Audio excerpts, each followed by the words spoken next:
Use the camera. I don't know. We live? No, we're not. Maybe we are. We got 2 likes. Here we are. We live? Are we live? Oh my goodness. Oh, hey, look at that. We are live. Boom, shalaka bang. How do I open up a YouTube chat feed? I want to see what You go to youtube.com/chatteruski. I should definitely All not All right, let watch me bang my this link screen. everywhere. we need to have the YouTube video open somewhere to open the YouTube chat. All right. I have a phone that we can have that open with. Yeah, my phone's almost dead. Everyone. I'm just gonna say, Yeah, Oh, people are man. watching us. We should say hi and say Hello. thanks. Hello, everybody. we're new to live streaming. And not very good at it. Not very We good are, at for it. sure. We Hashtag are- working on it. we are in fact late to the party, Hello. even though the whole live stream is supposed to be that we're early to the party or on Yeah, time. Right. the- So on time to the time to the party. party. On It time. was a big goal. It was a big ask of It all was a of us. very big goal. We couldn't quite get there, but We are live. we are live. I'm It has excited. happened. Well, hello. I don't know if Make we sure want to- a lot of like fanfare or something before we dive on into everything. But Fanfare. I would give it a minute or two to let people kind of join in. yeah. Well, How's okay. everybody doing tonight?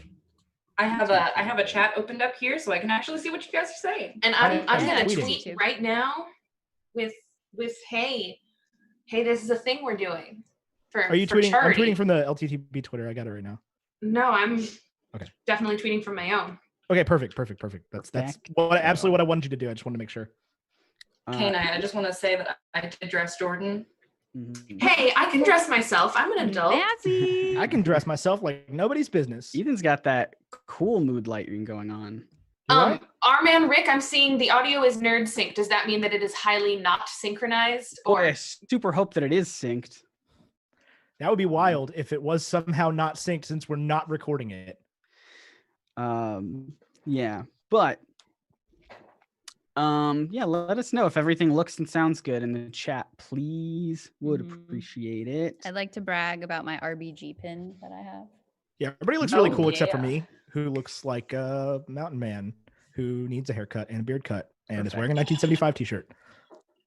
Perfecto.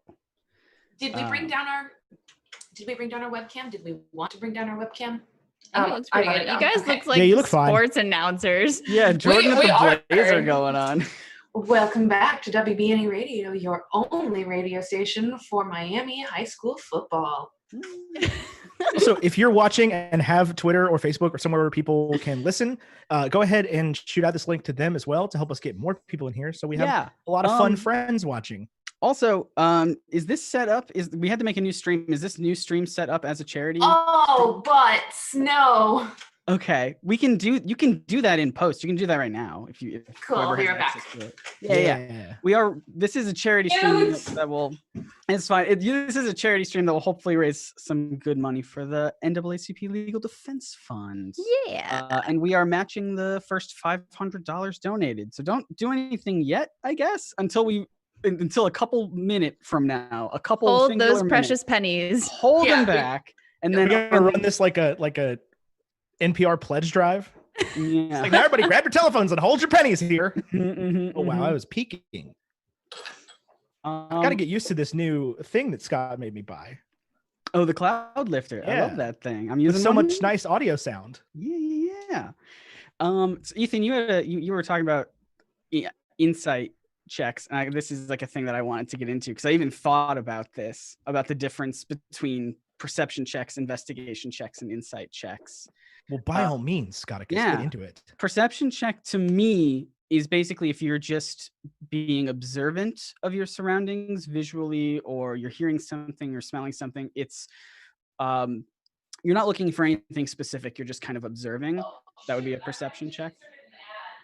Oh, Jordan just inserted an ad. Uh-oh. What? We're figuring it out, gang. Just hearing shouts from the background. Then investigation would be, to me, if you're looking for something specific, that would be what that check is called for. So if you're like in a room, you would make a perception check just to kind of get the general vibe of the room. I'm Investigation. assuming you'll would be- just tell us what role we need to make. Yeah. But investigation. But it is nice to have some background knowledge on what kind of role that you're looking for. This is Scott's first time DMing. I am super stoked. I have full faith that he's going to be fantastic. I'm super nervous. But yeah, so investigation would be like if you're looking for a specific thing, even if it's not a specific object that you know, if you're just like, I'm going to look for if there's been this person here, like if there's been any clues to indicate this person, that's like you're looking for a specific thing. Insight is if you are looking, it's kind of more of like a vibe. It's like a vibe check, pretty much.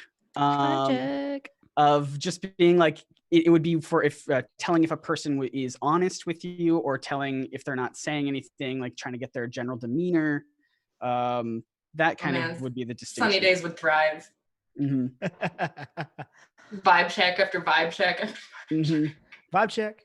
Next. But yeah. Scott, you're gonna do great. This is your first time ever DMing anything. You're gonna do fantastic. Yeah, my very first time ever DMing anything. Then the other thing I was going to discuss very briefly is house rules, and I really only have one that I think is applicable, which is just something that we've all discussed in private, which is I super love vicious crits. So if you roll a nat 20 and you get a crit on a hit, then you take the highest, whatever damage dice you're rolling, you take the highest number on that, and then you roll again. So you always do more damage than you would otherwise do. It's balanced because enemies can do the same thing to you. So gross. Yeah, it will suck if it happens, or it could be incredibly glorious. That's really my only house rule for this thing. I've got a lot of other house rules for other things in the future, but that's just because I read and watch a lot of media. Forgiving. I'm gonna have to. Third screen? No. No? We good? Jordan's got it. So this is my first time using DND Beyond. How do I look at my weapons? You can either go to equipment or actions. Yeah. Equipment to then equip them, and then actions will tell you like what you do with them. Mm-hmm. And then fun fact, you can actually now hit the little button that says hit/DC, and it'll roll the damage for you, or it'll tell you if you hit, and then it'll roll the damage for you, like on your device. If you don't want to roll. If But you we all don't, like to but roll. sometimes I accidentally do it anyway. Yeah. It's a cool animation. I've not seen it actually. I am borrowing a whole bunch of dice from my girlfriend, who is also in the chat. What's up? Appreciate you. Let's see. I don't know what the status is on everything, but who here listens to the podcasts late to the party with all of us on it? D&D podcast. Yeah, who's here because they've heard of Scott and not us? Yeah. And don't know who we are. We're just these other people that are also here because Scott's here. Should we do a loose round of introductions? This isn't even my channel. Ethan, they would know you before they would know me. Nobody knows me. I am just me. No, you're Gorman. Yeah, I'm Gorman from Seamus Gorman. That's right. Scott, well- do you have any idea what Jordan's talking about? What Jordan's talking about? Yeah, In the text chat. In the text Oh, chat. Because you've done this before. what text chat? Like Oh, our we got te- some like the group chat fans. on the We've phones? got Oh, on the Hadfoot, phones. So Crazy, Style Animation. Let's see. Devin doesn't know any of us but Scott. Oh. I love when people know Scott. Have to have at least 100,000 subscribers to be able to do a giving fundraiser. You have to have a certain amount of subscribers to do a giving fundraiser. Is that the question? Oh, okay. Okay. It's not under the specific video settings. I don't know. It would be under just the channel dashboard and then the monetization settings overall. And then you can select videos. But if this channel doesn't have enough to do a giving fundraiser thing, that is something we should have checked ahead of time. I have discovered that only creators of the YouTube Partner Program with at least 100,000 subscribers are eligible to make their streams giving streams. So I'm just going to provide a link in the a link in the description, and we're just gonna have to trust that people are donating, because we're gonna match up to $500. So tell us when you donate? Question mark. What are thoughts on that? We'll figure that Yeah, out. just DM us somewhere with a confirmation. I've seen a lot of people doing that. Yeah. Cool. I'm just gonna drop the link to the NAACP Legal Defense Fund in the description, and then I think we should be Cool. ready to go. Fantastic. Cool. Jordan, can you Sorry, also everyone. DM me that link on Discord, as I need to send it Yes, out to people that are going to absolutely. drop it for us. Yeah. We're still for sure going to match up to $500. Yeah, absolutely. Is Tyler, are your guys' mics being used in the actual stream? It doesn't sound like It's it. not on Zoom, because they're not being used on Zoom. You can change know- that in your Zoom settings for your input selection. Let me try again. Okay. I was just unsure if you were using it for the, because Man, 7:30 is such a better time to start anyway. You know, Like, I've always said Mhm, that. mhm. 7:30. I really just feel like 7:30. When I was in college and we did a better? bunch of fraternity stuff, Mhm. Can- we can used I- to can anyone- start stuff. Yeah, at, that's so much better. Yeah, yeah. yes, it was great. Mhm. We used to start stuff at 7:38 p.m. because the year we were founded was 1898, and so that's like 6:98 p.m. So it was 7:38 that we did stuff at. It was fun. Do we want to pick one of our accounts for people to send confirmations to? Why don't we just do the L8 to the party cast? For Twitter? Yeah. Yeah, Yeah. either Twitter or Instagram, whatever platform you have. If you got a Twitter or Instagram, tag the late to the party stuff. I can put those in the description. Yeah, put them in the description as well. We're kicking off good. This is the most chill stream. We actually have 55. Did I just mess it people up by watching. typing or by hitting edit video? Does anybody know? No, you're fine. Okay, I don't think so. No idea. I'm working on a video about D&D at the moment. And Hey Scott, which thing are you going to be spoiling for that? Because I'm curious now. why why would you ask me that on a live stream? No, just like which like, because you posted and we're like, I'm going to be spoiling something huge from one of the things. Yeah. I'm going to be spoiling something from season 2 of Dimension 20. Which season is that? That Escape is from the Blood Game. no, sorry, the second full season. So Unsleeping. Oh. Season. Fantastic. Yeah, that was what I want to know. Just like which general Dimension 20 property are you going to be ruining for me so that I can prepare it to have seen it before you. I'm going to spoil one moment from Unsleeping City in that video. That is an There are so unacceptable many- number There's of so many moments. other good moments. I have watched exactly 0 minutes of Dimension 20. Hopefully the plan is that I spoil this one moment and people super duper love that moment and they're like, oh, I want to see that and more of it. And I'm like, yeah, there's more cool twists and turns. Right. And stuff. I'm Realize there's 100% 50 people in this chat right now. Yeah. Mhm. Holy cow. Right. That's amazing. Yeah, somebody censor something or another had asked if they'll be lost listening today if they have only just heard about our podcast. You will not be No. lost. We're doing a one shot that has Yeah, nothing these to do with characters- late to the party. These characters don't even exist in the Late to the Party universe. Totally Mhm. different world, totally different characters. And also Jordan DMs the podcast. Yeah, we Instead should of just do an Scott. introduction. What late Yeah. to the party is the whole deal. So Jordan was latest to the party. Ooh, baby. The person with the most responsibility happened to be latest.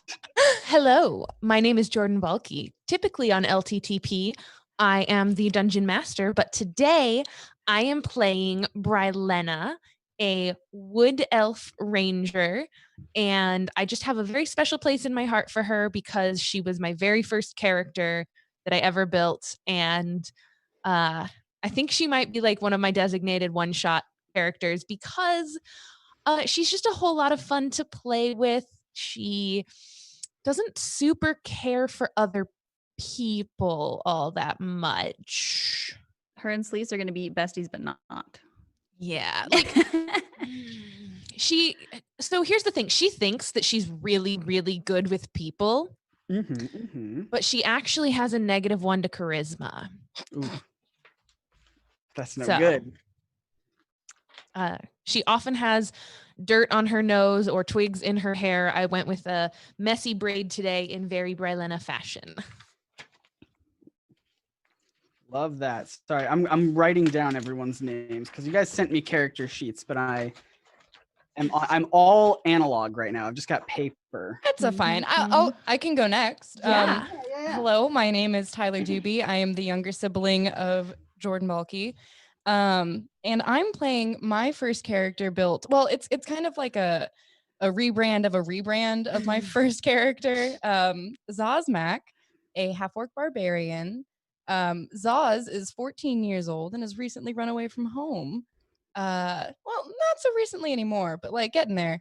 And yeah, she's big. She's like 6'2", purple hair, purple skin, purple eyes. She's like the embodiment of people who have that favorite color way too much. Yeah. Fantastic. All Let's move it right. along. I can go next. Yeah, Ethan, keep it on. I am playing the not half elf. I used to be a half elf, and then I changed my mind when Scott made me nerf my character. I am playing the Dragonborn sorcerer Croydon Kenway, Oh yeah. and he is a native to this town that Scott has made up, and is going to. He's like a sort of seedy underbelly type criminal guy that like sort of knows he's your man on the inside, knows how to get what you need, knows where to get it, and knows his way kind of around. Isn't super crazy about the current local government. Cam. Hello, everybody. I'm Camille Leonard. I'm playing Celise Tarset today. And Celise was, I guess, the first character I ever really made, but I haven't really played with her very much. I've played a whole lot more with Lily, my character, on the podcast. So it's a little bit of a further fleshing out of a character that was only sort of in its infancy.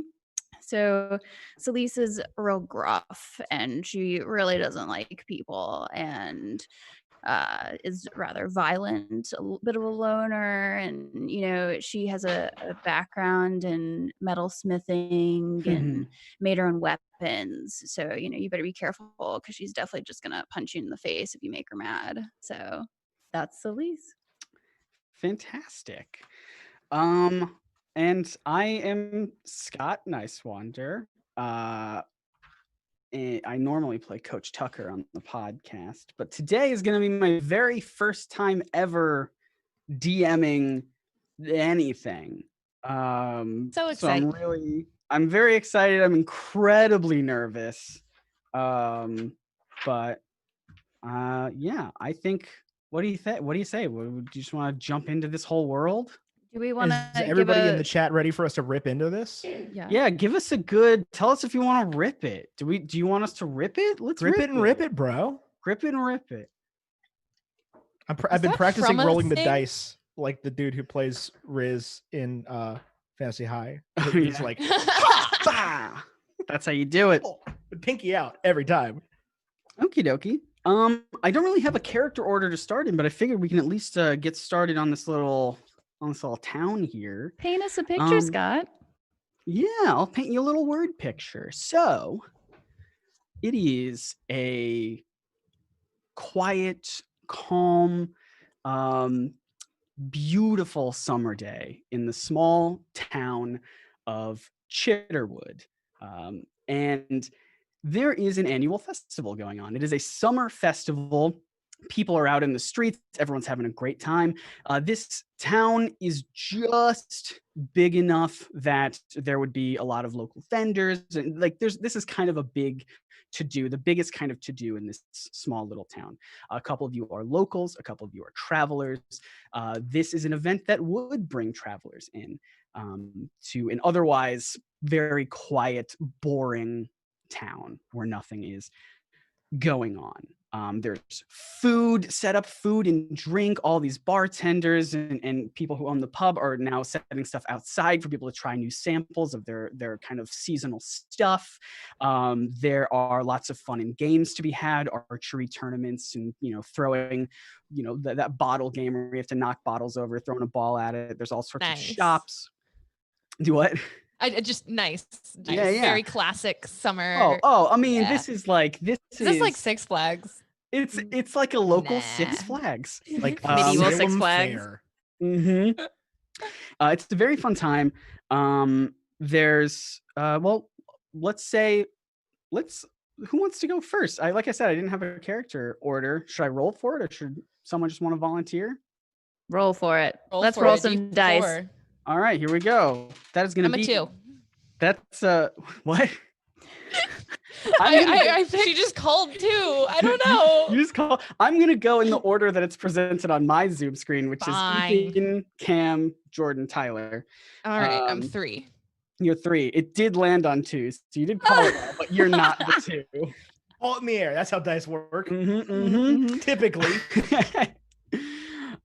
So on this, during this middle of the day, during this festival, where would Celise be? What would Celise be up to? So Celise is most certainly at whatever location provides her both a cold beverage, a pint, and also great advantage to just scope out what is going on in the festival. She's Mhm. not participating in any of the fun festivities. She's just mean mugging everybody. There you go. You Nice. are a local, but you're fairly new local. You only moved Mhm. into town a couple years ago, I think, is what we had decided. Yeah. Mhm. So you're still kind of probably not made too many friends. I've I not imagine. purposefully made any. But yeah, there's tons of places to get drinks and get food. You walk up to a vendor. This vendor has a ton of good stuff that I wrote down in case you want something. I did a lot of side work just in case anyone wanted anything. So you walk up to this stall. There's all sorts of candy. There's like dragon's beard taffy, unicorn horn suckers. There's like sticks of rat meat in case you want something a little more like rustic. There's all sorts of good drinks, summer beer, cider, mead, some non-alcoholic stuff if that's your fancy. All right. So Yeah. Celise is going to say to this, is he a merchant? A merchant? Is Yeah, that correct? yeah. It's the person who runs the local pub. Their name is Kildrak, little dwarf. Mhm. I suspect they know me. Yeah. Oh, yeah. Kildrak's like, oh, hey, Celise, it's nice to see you. Do you want to try some of this near summer beer I've been brewing? Yeah, I'll have that. That sounds good. Fantastic. I figured you'd like this. He pours My you a name's big Kildrak Samuel Adams. pours you a big old pint and tosses it your way totally free of charge to your regular customer. He knows he just wants you to try his new kind of sample. All right. Celise then sort of looks at the counter and is like, are any of these good? And gestures the candies. The candies. So the there's only really the taffy and the suckers. I think Kildrak would probably be like, I'm a fan of the dragon's beard because I've got a beard myself. I kind of like that it fits in with my own personal theming. I'll take a sucker. Totally ignoring the recommendation.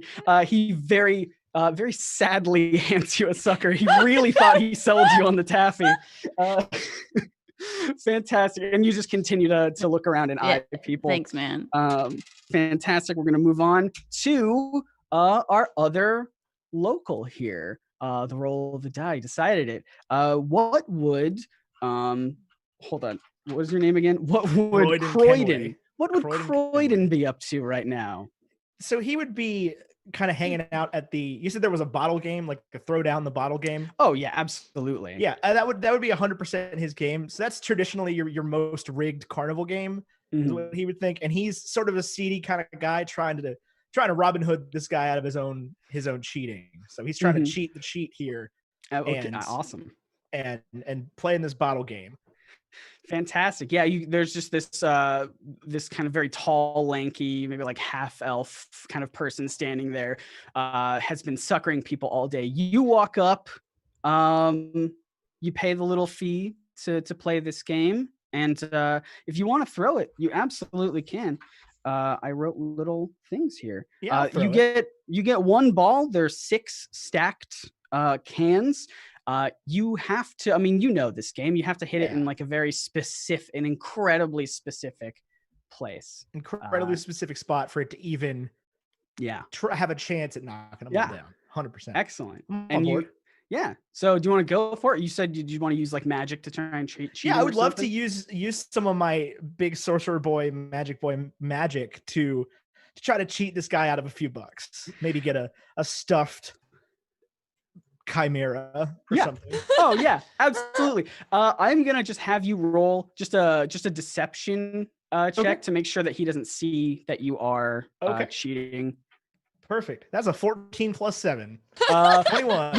Yeah, no, you got it. This person is not very observant. They're very confident. They're not even going to check to see you're using magic. Fantastic. With that, I will have you make a dexterity check. And because you are deceiving this person, we had discussed in advance that a fun way to improve your chances here with magic is just to do your dexterity roll, but also add your spellcasting. Add my spellcasting modifier, which is a 4. So go ahead and. Oh, Scott. Yeah. That's a natural 20. Oh, that's a nat 20. My first nat 20 in this game. Does that First count nat as a 20 vicious of the crit? game. Yeah. Oh, that's a crit for sure. You wind up, you throw this ball, it curves, it weaves, it hits in exactly the right spot. There's actually 2 stands of, bottles stacked next to each other so that you can have multiple people trying. It hits that one over as well. Like you get like the massive biggest prize. The vendor is just sitting there totally stunned in awe. And you Well you done.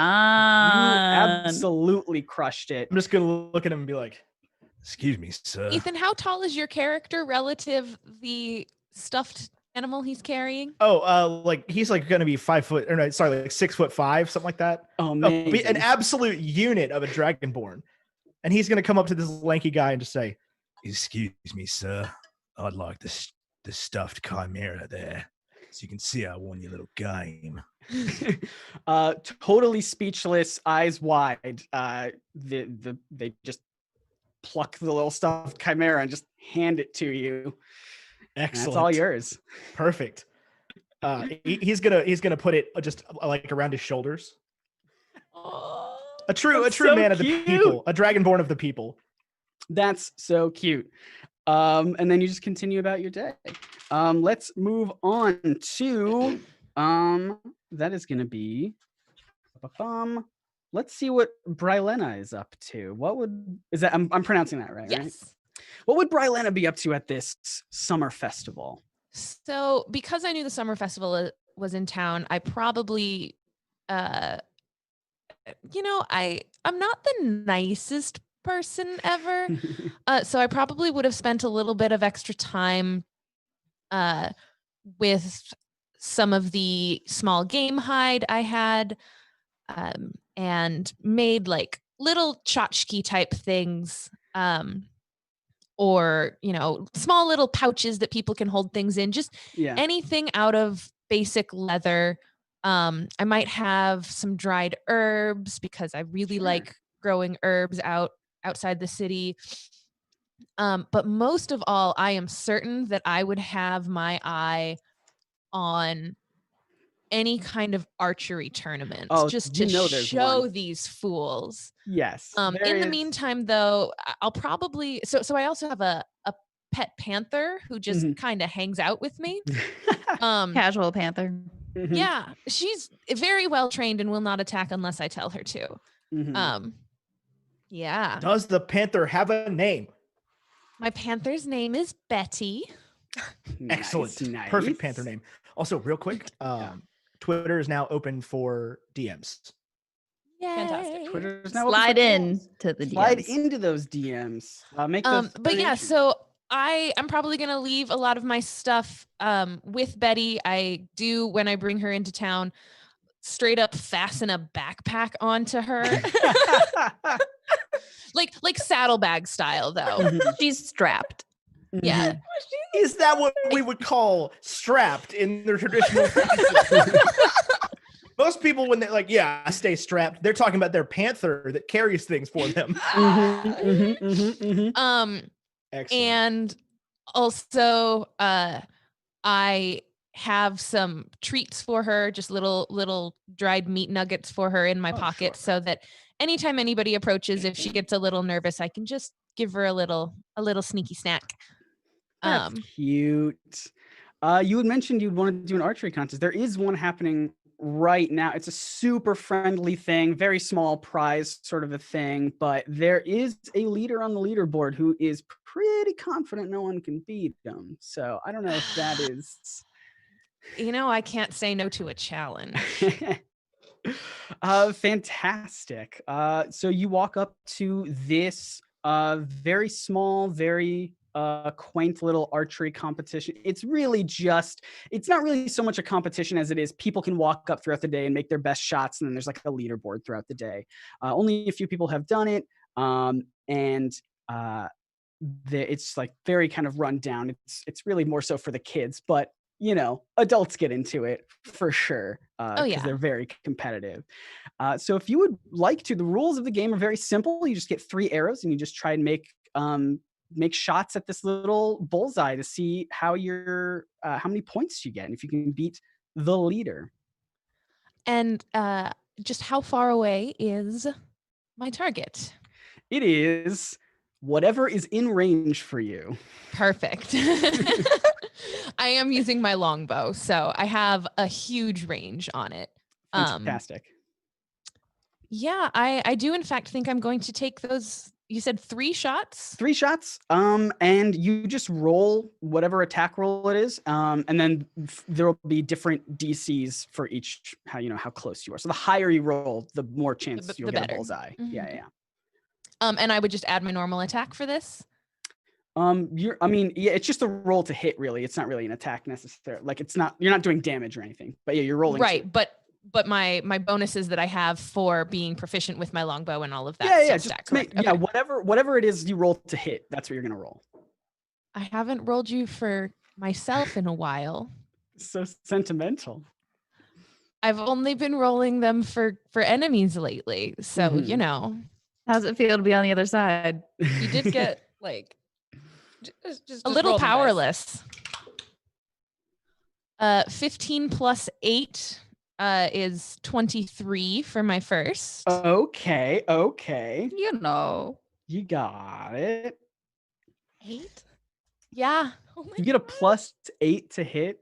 Well, so it's dexterity, which is +3, proficiency, which is +3, and archery was the ranger skill that I chose, so it's +2 for archery. Fantastic. Yeah.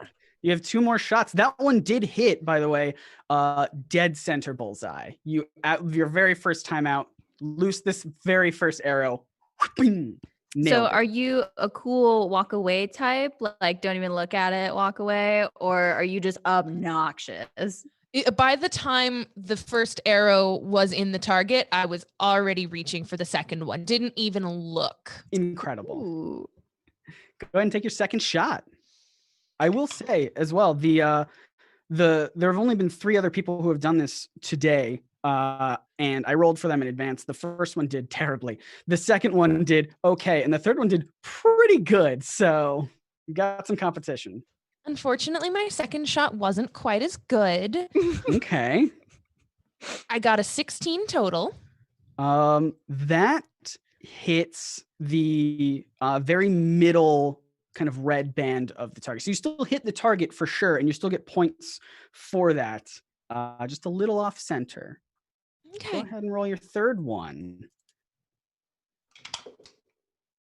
Nat 20. Nat, are you kidding me? I have someone sitting next to me. Yeah. So We have a 28. witness. You have just done the classic Robin Hood shot of just you got your very first arrow right in the middle. You did it. The second one, you're just like, oh, whatever. My hands got a little sweaty. You wipe it off. So Jordan celebrates. Yeah. But Brylena spits on the ground. Stupid second shot. Fantastic. You are now the new leader on the leaderboard. They for breaking the previous thing, they give you a little like felt hat with a little feather in it. It's very Robin Hood-esque. Again, this is a game for children, so it's very small, but you have just pretty much eliminated any possibility that a child could win whatever prize. I was gonna say, did you just beat out a whole bunch of children? Maybe. You have taken candy from the babies. I'm only like 150 years old. I'm an early age elf. Practically a child. Practically a child. Fantastic. So you're wearing. Do you want to wear the little hat? Oh, absolutely. Wait, can you put it on Betty? Actually, here's the thing though. The first small child who looks at my hat and likes my hat is probably going to receive the hat. Aww. Like, that is my one soft spot is little beings. That's good. I'm going to role play that immediately right now. So have your hat.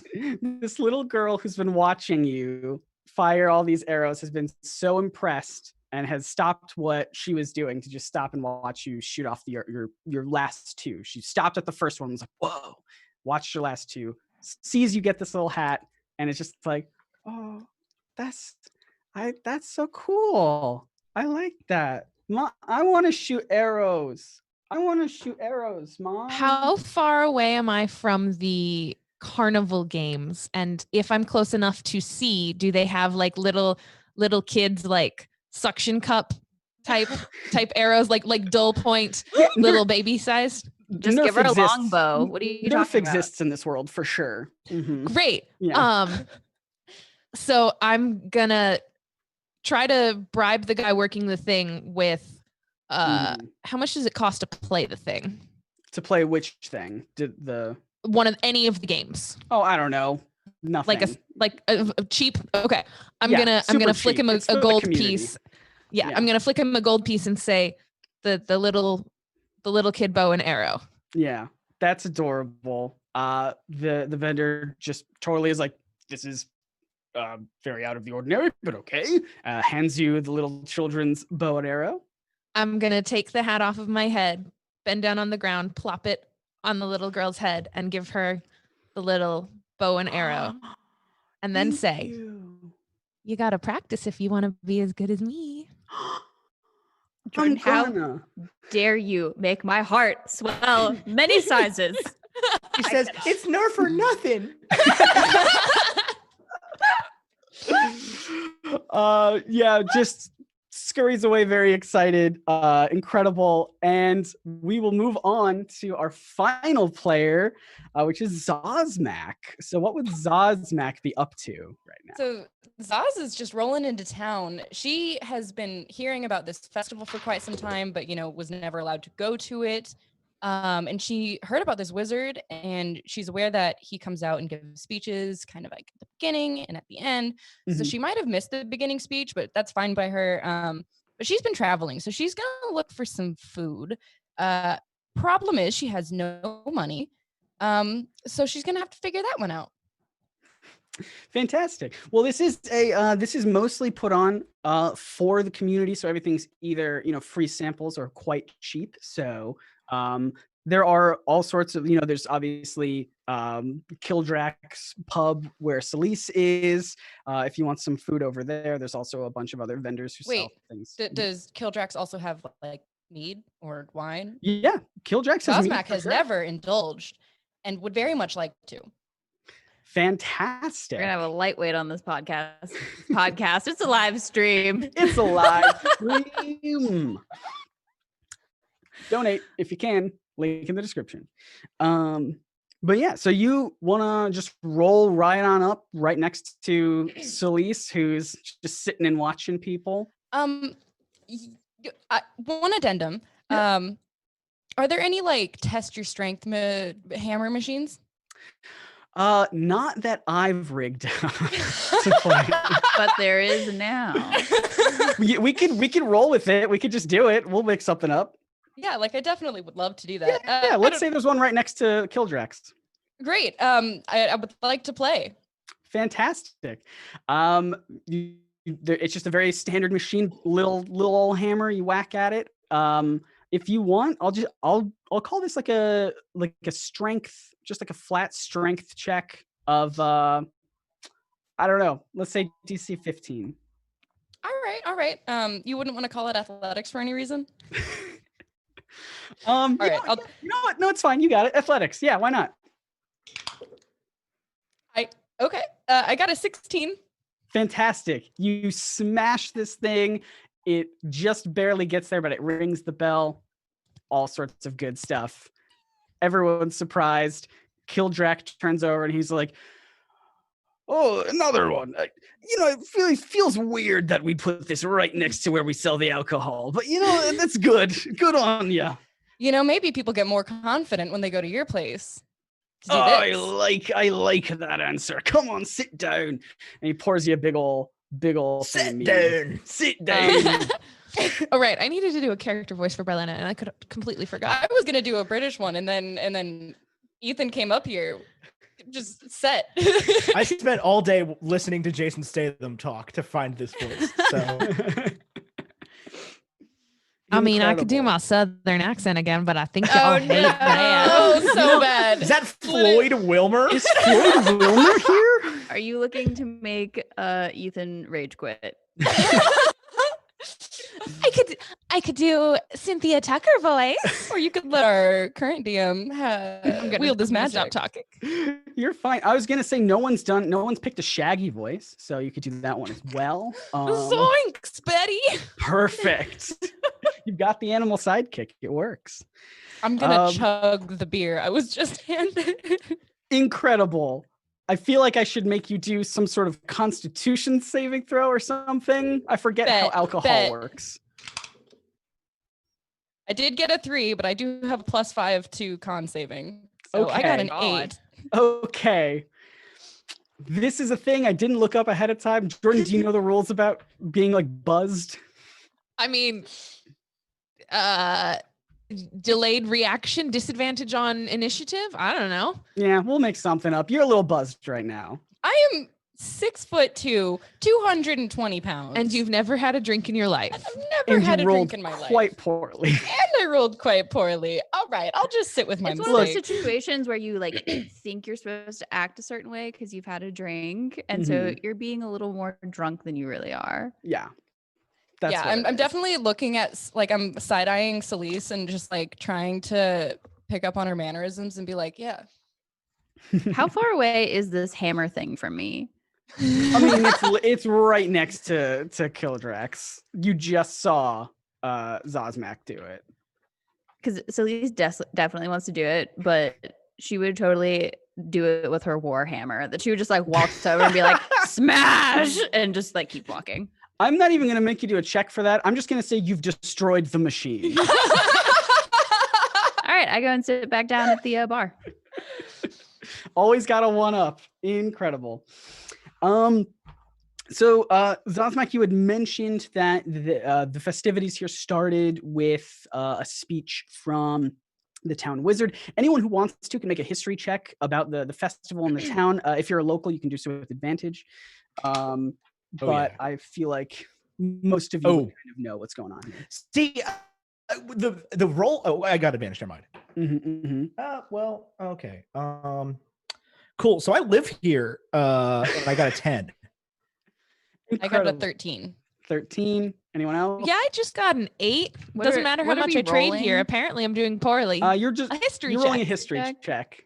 I rolled an 11 plus 0, 11. Fantastic. So you get advantage because you're a local. You get advantage because you're a local. Yeah. You just see. That didn't get any better. Going. 11 it is. This place doesn't look so familiar. So Zosmak's 13 was the highest roll.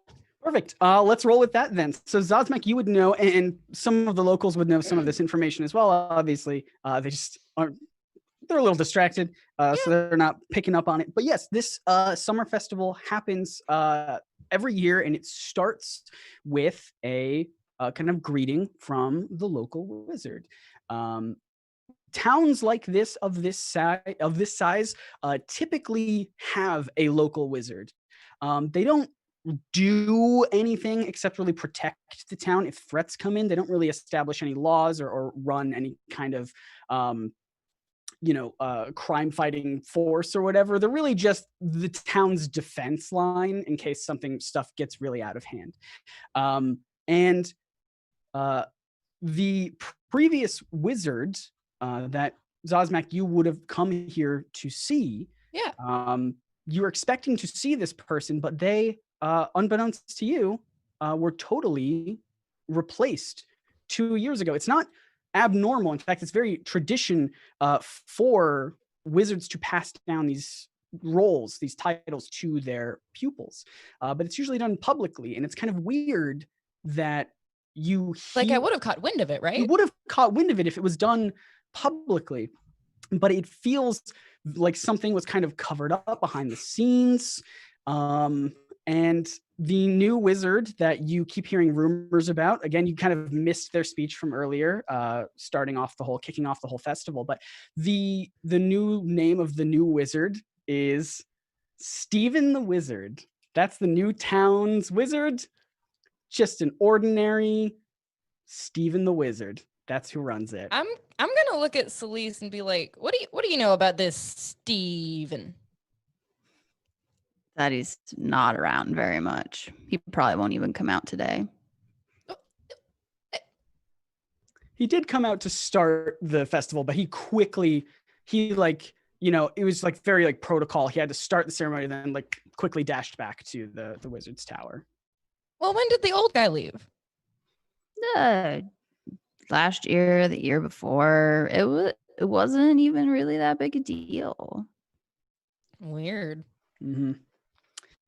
Yeah, this is totally abnormal, but locals in the town think the old guy was probably just more social than most wizards are. This new guy kind of keeps to himself. Scott, got a real quick question from the chat. Is it Stephen with a V or Stephen with a PH? I wrote it as Stephen with a PH. I had a funny feeling. Maybe because you texted me. Maybe not. I don't remember. I did tell you and Cam. So, yeah. Yes. Okay. Yeah, it's Stephen with a PH, y'all. So adjust your headcanon as needed. Stephen. Here I was just envisioning him as Steven Universe, and that's clearly incorrect because it's spelled wrong. I really hope that we have another character named Steven, like the Kayleys, but the Steven. Yeah, Steven and Steven. Yeah. Yeah, the old wizard was Steven with a V. With a V. Right. We all got there. Yep. Oh boy. And the one before him was Drathernax. Right. So everyone's kind of gone back to just kind of enjoying the festival. You kind of see people are hauling in fireworks. There's going to be this big kind of like celebration at the end. They're very excited about it. And you start to hear a sound that is kind of peculiar to this small town. I mean, again, this festival happens once a year, and it's like the busiest the town gets. Otherwise, it's so peaceful, it's so quiet, it's so boring. And even on today, the day where the most commotion is happening, you start hearing like more of a ruckus, more of a, people are shouting, things are being knocked over, all these vendors and all the stalls, like pottery gets smashed. Like you start hearing this stuff in the distance. And it doesn't really perception. Brylena would like to insight on this. I was going to say people. Perception. To insight on what specifically? I don't know, wherever the commotion is coming from, trying to figure out the source of the commotion. Okie dokie. That will be perception, please. If I'm going to do the same. Yeah, if anyone wants to roll perception, you absolutely can. I got a 22. I got 14. I got a 6. 15. Okay. Which is, it tracks. Yeah. With a 22 and a 15 were the two highest, I believe. Yes. Okay. With those, that would be Celeste and Brylena. You kind of start to narrow in to focus on this sound is coming from right at kind of the town gates, which is right. It's a big part. It's like, this is festivals open for travelers as well. So this is like right in the middle of the town square. There's this commotion. People are knocking over, they're leaving. And you see running up to where would Croydon be right now? Would he be like going to the square to try and investigate more of what's going on? Yeah, as soon as there was a noise, he probably would have ducked behind some buildings and like kind of taken a back way. Fantastic. Toward the square. Excellent. Would you all be kind of in this center square area of all? I would very much be in the center square area, and I would not be trying to make myself in any way inconspicuous, because I can be, but I did not think I needed to be. Sure. Yeah, Celeste would have finished her beer, stood up, walked out, and unsheathed both of her weapons, like pulled out both of her weapons. Okay. And so Celeste is like this 6 foot tall, just like massive woman. And so she's always wearing her armor, her leather armor. And so she's just going to menacingly walk through the whole place till she gets to the square. Holy cow. Okay. So let's say that you're all in the square area. This commotion is still happening. Brylena, you see out of all of these people rushing about, all this stuff being knocked over, it's hard to tell what's making the commotion, but with the 22, you absolutely make out the visual of small, white and fluffy. You hear the sound of hooves and the kind of anxious bleating of a goat, or a sheep rather. I apologize. Okay. It is a sheep. It is a wild, frantic sheep running through the town making this, and it is making a beeline directly for Croydon. Interesting. Okay. One question before I do anything. Yes. I saw in the chat that someone described Brylena as Merida. Can I do a Merida voice for Brylena and not have people be upset about that? Can you? Are you? Can you? We're not going to That's be the upset. real question. If you had the chance to change your fate, would you? I mean, so did I see Celeste with pull out her weapons? Yeah, probably. Yeah. It's kind of an intimidating move. Lassie, I don't think you're gonna need those. Sorry. Amazing. No, it's perfect. I love it. Incredible. Hey, I look at Brylena and I'm like, you can never be too prepared. Scott, would we describe this sheep as greater than 10 pounds? 10 pounds? Probably. Okay. Yeah. Hey, It's like an adult sheep. Yeah, okay. You know, I figured, but I had to ask. Were you For the expecting sake to of the fight a spellcast, cotton ball? I had to ask. Because I was just going to try to like mage hand it. I figured. But My favorite mage hand. I'm going to try to like grab the sheep. Just like, cool. It is jumping straight at you. yeah, I'm just going to like bear hug it and sort of pull it down, kind of like non-lethally. Like I'm not RKOing it. I'm just like trying to de-escalate the situation in a way that doesn't involve me lighting the sheep on fire. Is this a long lost pet of yours? No, it's just, I mean, I'm not a murderer, I'm not a sheep murderer. Well, just the way that it ran at you, like, master. Oh, I have no idea. Maybe it is. Maybe it's my sheep familiar. I haven't been told if I have a sheep familiar, but it's always possible. That would be a way cooler familiar than like other things I could come up with. DM.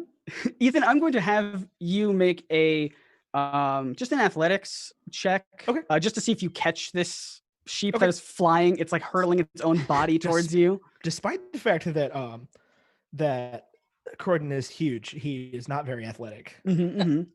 Okay, that is a 12 total, 11 plus 1. Fantastic. I will say that the sheep flies at you and it straight up knocks you over, and it is on top of you, like looking at you, buying like mad. Like it is just bad. Okay. Does anybody speak sheep? I speak Draconic, if that counts. They're very related. No. I mean, I speak Abyssal. I don't think that's gonna help here. Yeah, I speak Common, Elvish, Draconic, and Orc. Everybody knows that sheep speaks Infernal. That's right. Halfling. Anyone who wants to can make some kind of investigation or perception or insight. You can do either one. I'll give you different information for each one. Hey, Scott, and I don't want to backhand DM here, but I feel like there's a skill that, and obviously I'm not changing anything, but like in the future, if I'm wrestling a sheep, I would like to use animal handling. I figured animal handling was for actually like this to me was if a football was thrown at you, you had to catch it. No, I on mean the I spot. get it, but like I never get to use animal handling ever, and like I feel like if I'm manhandling an animal, like All right, you know what? Here, I'll tell you what, Ethan. This sheep is on top of you, stomping on you, bawing at you. Give me your best animal handling. my best check. animal handling. Yeah, Hands throw it up, at Hey, me. that I have a animal. +2 in that instead of a +1. Fantastic. Ooh, Throw it at So, baby. we me. do. That is a 16 + 2, 18. Fantastic. To de-escalate the sheep. Awesome. Tell me what you do to de-escalate this sheep. So it's like it's on top of me, like stomping on my chest, right? Yeah, pretty I'm much. just gonna I'm gonna try to like wrap it up and just like turn Mhm. it sideways, just like put it on the You're gonna like ground. cuddle the sheep. Basically, you yeah. could pull I'm just the trying wool to, over its eyes. I'm trying to bear hug it into submission, essentially. Okay. I Okay. needed It more is. laughs for that. It is still frantically buying and staring at you and like trying. You can tell it's definitely trying to tell you something. Okay. So yeah, anyone who wants to make any kind of check. I would like to. I also want to just gently nudge Betty to put her on alert so that if anybody comes at us, she will lunge at them. Okay. Go. Does Yeah. anybody speak with animals? I literally have that spell and did not prep it and am full of regret. Thank you. All right. Celisa's just going to yell into the crowd then, as much as Celise doesn't really yell. She's Yeah. like, does anybody speak to sheep?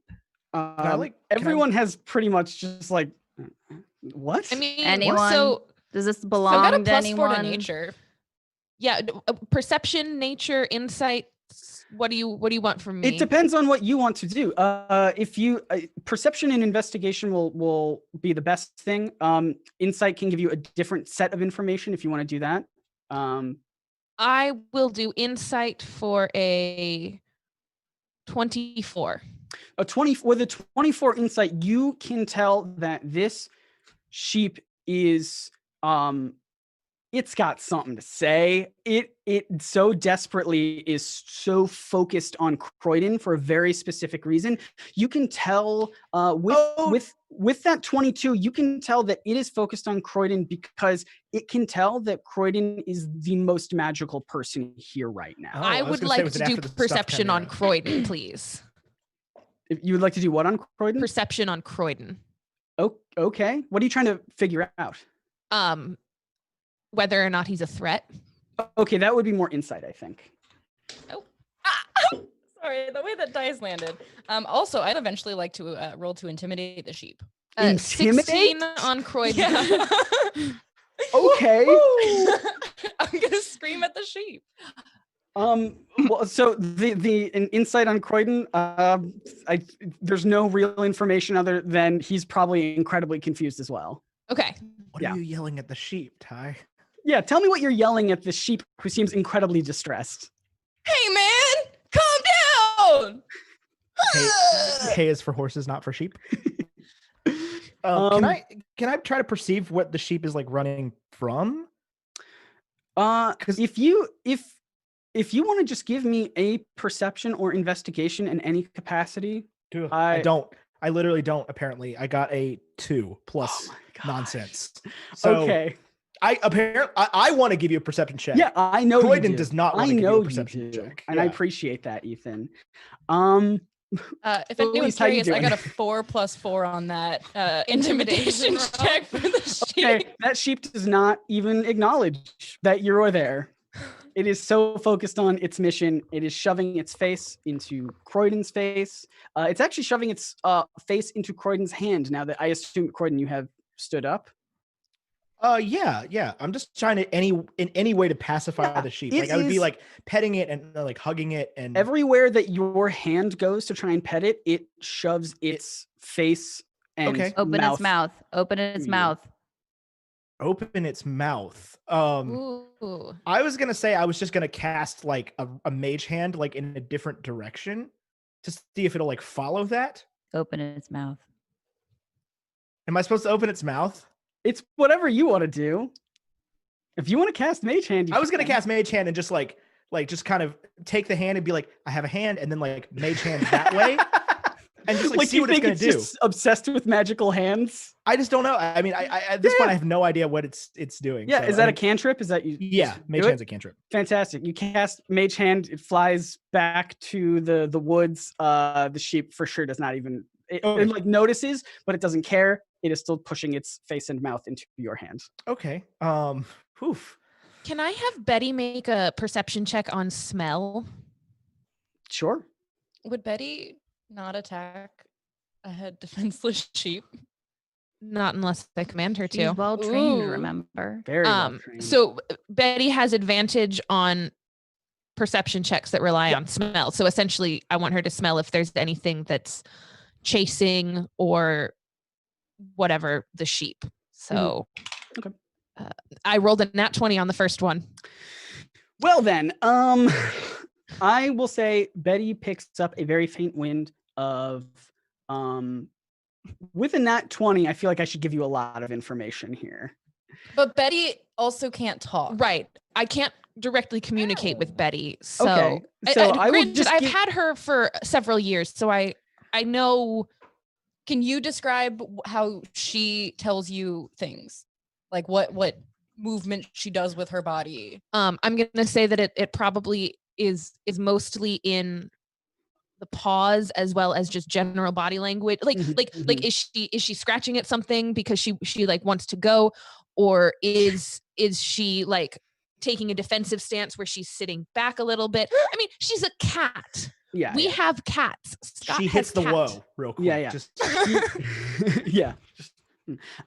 So with a nat 20, you definitely can see in Betty's body language that there is something else coming from the woods, from where the sheep ran from.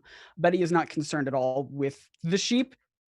She is she very concerned with what's coming out of the woods? She's quite concerned with what's coming out. I'm going to tell everybody that it's time to something's coming from the woods. Okay. Everybody get away, or if you can't protect yourself, get somewhere safe. Absolutely. The town, they don't know you very well, but they can tell when a panther is on edge, and they see that, and they totally start dispersing and going, picking stuff up, going back into houses and stuff. Everybody get inside. Nope, that's too British, man. Why can't we just edit this out? Come on. It's a live stream. Yeah.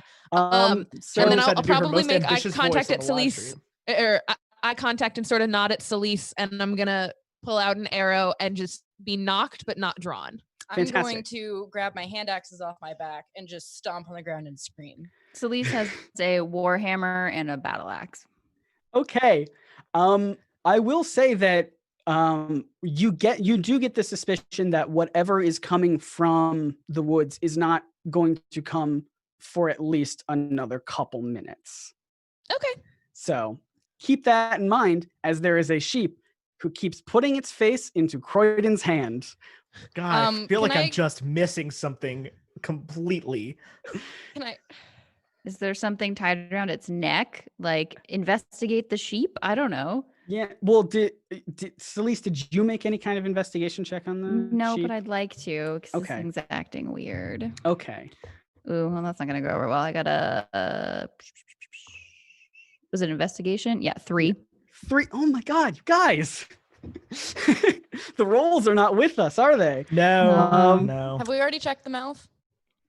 no. I haven't. That was going to be my next attempt, was to just try to Can I the just grappling open its mouth? feet. try to pry the Can I sheep just open. I look? could grapple You the mouth open. absolutely can. In the sheep's mouth is a piece of paper. Excellent. Okay. Pull it What does out. it say? Celise pulls it out. It is in Elvish. I read that. and I don't. Fantastic. Celise is gonna say, Croydon, you don't read it? I don't. No, I don't read this. Does anybody read Ju- squiggles? just The common and loop- draconic. The loopy, fancy looking squiggles. I'm sorry. I thought Croydon had read Elvish. I thought you had told me that earlier. What do you read again? Draconic. Common and draconic. Yeah. Yeah. It reads a language that you can understand. Okay. If it's draconic, I can read it too, but I'll hand it back to Croydon since he seems to be the it goes the to crux here. Croydon. The sheep is very intent on giving it to Croydon. Okay, You can tell that. I take the piece of paper and open it. Fantastic. The piece of paper says on it that it is a magical scroll of speak with animals. I don't know how to operate a scroll in D&D, but I'm gonna like just I think you just read it. Yeah. This piece of paper says I can learn to speak with animals. Fantastic. And I read the piece of paper and I bend down and I look at the sheep and say, "Hello, little guy. What can I do for you?" The sheep is still baaing like crazy. As you read the spell, the baaing, the frantic baaing starts morphing into a language you can understand. It starts going, bah, bah, bah, please, please, please, can you hear me, please? And you all can hear this. It's not just Croydon. Okay. Everybody in the party can hear these frantic yells. Please, please, can you hear me, please? Can anyone, did it work? Did the scroll work? Yeah, Hello, sheep man. Mr. Sheep, we can all hear you, friend. Oh, thank goodness. Oh my goodness. Okay, I have been waiting for this moment for such a long time. You need to help me. I am in dire need of your help. Who are you? Who am I? Who am I? Unbelievable. I've never had to answer that question before. I suppose you wouldn't notice me. Yeah, absolutely. Is he going to give us a name that I can do a history check on? This is going to be Steven the other wizard. Steven the second wizard. So you did poorly is what you were saying for insight? Yep, I got it too. It doesn't Fantastic. matter. You're not even sure that the magic is what made this sheep talk. You just think it's been holding back. I'm just going to start like petting it gently and fantastic. Yes, who am I? Well, I suppose you don't recognize me in my current form, but I'll have you know that my name is Finithar Shinebright, the great. Anyone who wants to can do a history check, but he will absolutely, just monologue at you. Right? Yeah. I mean, just let him monologue. I got an 18. Okay. So fantastic. Ethan with an 18, you recognize the name Finithar Shinebright as the former wizard who was replaced 2 years ago by Steven the Wizard. Master Shinebright. Yes, you've heard of me. Of course, I remember you. I was very social in this town. You also know the best kid we ever had in this town. Thank you very much. I appreciate that. Again, you know that 2 years ago, Shinebright was replaced by Steven the Wizard very secretively. Normally, it would be a very public ceremony. No one really knew what happened to Shinebright. And now here he is in front of you as a sheep. Didn't you retire? Of course I would never retire. I am an elf. I still have so many years of magic and protection left in me. Centuries. Why would I retire now? So why are you a sheep? Well, it wasn't on purpose. It's a very long story. And is there a short version? Oh no. Do we have time for the long version?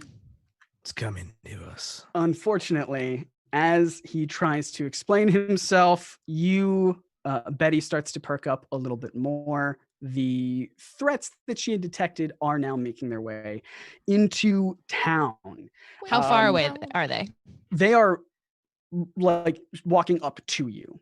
Now, you are in the center square. The gate is like right at the front of that. You see them entering the square. Let me describe what you see before anyone does anything. You basically see a gigantic half-orc swaggering towards you guys. And in front of him are 3 wolves. And in the back of the whole party is a figure cloaked in a brown kind of raggedy cloak. Unclear what it is. Quite large. Not is this enormous. A half-orc that I recognize? Jordan, it is a half-orc that you recognize. Brylena would recognize this half-orc as Guz. Guz, so you had touched on earlier, I think that Brylena is in search of the people who killed her tribe. That is true. I don't know if I said that out loud, but yes, my whole tribe was killed, and one of my major goals is to find the people who killed my tribe, because yeah, I'm a little bit dead set on revenge. Yeah, and about a year or so ago, Guz, you ran into him asking about any information that you could find, and Guz gave you information on where he thought you could find the people who had killed your tribe, and it was totally bad information. He sold it to you for money, had no actual good intel, and just wanted to feel important and smart at the hands of kind of derailing your whole quest. And costing me a lot of money. And costing you a lot of money, a lot of time, a lot of money, a lot of progress, all lost because of this one person who is not very smart, but likes to pretend he is, likes to feel like he is. So you see him walking into town with these wolves ahead of him. Do you want to act? Do you see Guz? Can I do a perception check to see if I can figure out where his coin purse is stashed? Absolutely, you can. Yes. What's up? Looks A like a third crit nat phase. 20. I have a crit once. This is unfair. I almost feel like I need to check these dice for weight. Here, you roll this one from now on. Okay, that's fine. No. But just his coin purse. That's all I'm looking for. Just his coin purse. Fantastic. Yeah, Guz is not the brightest. He wears his coin purse right on his belt, right out in the open. It is plain as day for anyone to see. And it is totally up for grabs if you get anywhere close to him. He didn't knot it very well. So. Can I shoot it to rip it without injuring anyone? I think that might be the dice that determine that. I mean, but if it's also like hung right in front of him, then I probably can't rip it without also shooting him. I'll say it's hanging off to his side. It's hanging off to his side, but he doesn't have like a jacket over it or anything, or cloak over it or anything like that. So you can try if you would like to. Sure can. I don't know how quickly I want to send us into combat. I just want to be aware of that, I think. Fantastic. So Guz walks up. He's like, "Hey, I thought there was supposed to be some kind of town festival here. Where did everybody go?" Well, there was until your ugly mug showed up. Ugly? I'll have you know I'm the best looking of all my family. How unfortunate. Croydon's gonna walk straight up to this guy and look him dead in his eyes, because I think I'm probably the only one that's tall enough. Fantastic. Yeah, he is. He's a gigantic half orc. Although Zazmek is a half orc. I don't know how tall she is. I missed that. I'm 6'2", and I kind of want to walk up and be like, "Yeah, you'll be the only one. You'll be the most attractive one if you're the only one living." That's not very nice. Okay. Yeah, so I'm gonna walk up and kind of put my hand on his shoulder and just go, "Friend, it's gonna go a lot better for you if you just leave right now." He considers it. He looks past you and sees the sheep, and he says, "Why, that's that sheep I'm looking for. That sheep is Master Noak's property. And give me that." That sheep's no one's property, bro. People ain't cargo, mate. It's not a people, it's a sheep. For all you know, why don't you just turn around and pretend you never met us? Man, this man's ugly and dumb. If you keep insulting my looks, I might have to just get these wolves to sick upon you, to reclaim. I'm sorry. Could you try a cohesive sentence? I want to reclaim the sheep from Master Noak. Can I kick him in the brimstones? Fantastic. Yeah, I was about to say I'm going to cast Shock and Grasp. So. Okay. I am going. Who does what to first? I mean, I was touching him already, so I'm just going to like throw some lightning into that touch. Yeah, I mean, what do you roll for a nads a nads for nads kick?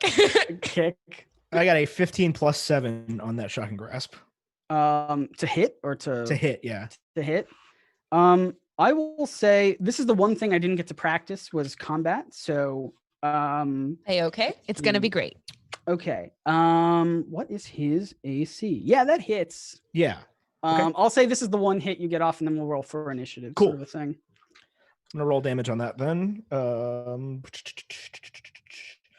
2d8. There's 1. And oh god.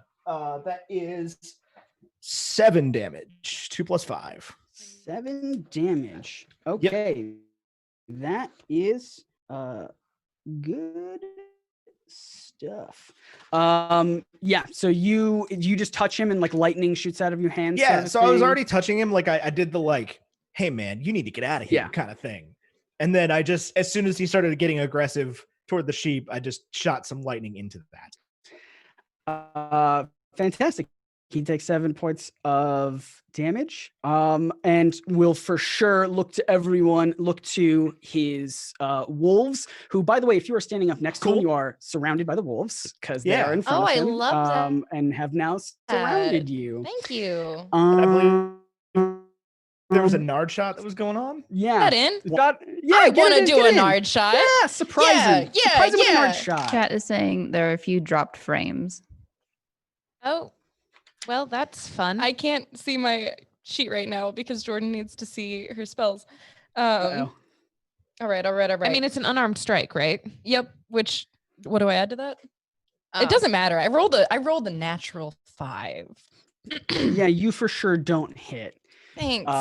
You try and do it. You whiff totally. You misjudge the distance. Okay. And just Fair. I still have my hand axes out. We're good. everyone's got their weapons out. I will need Guz looks to all these wolves. He turns to the creature lurking in the back behind him.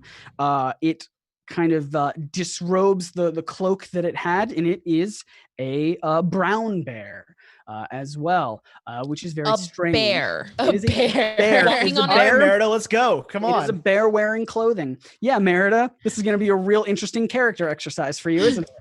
All right. Fantastic. I will need everyone to roll initiative, please. Ooh, Get a good roll in here. ooh, boy, that's a 7 total. 4 plus 3. Ooh, I So I got rolled that great surprise attack, and then Mm-hmm. I rolled a 6. Okay. I rolled a 19. Just passing in, popping in. I to also say, rolled a 6. as far as I can Okay. tell, we are up to $210 donated so far. Yeah. Amazing. You know what would be cool if every time we got a crit 20, someone donated $20. That would be Ooh. amazing. Oh, Jordan's ranking it in right now. I would be. But All then right, just Tyler made writing me use down. a different dice. So like, Yeah. Rip.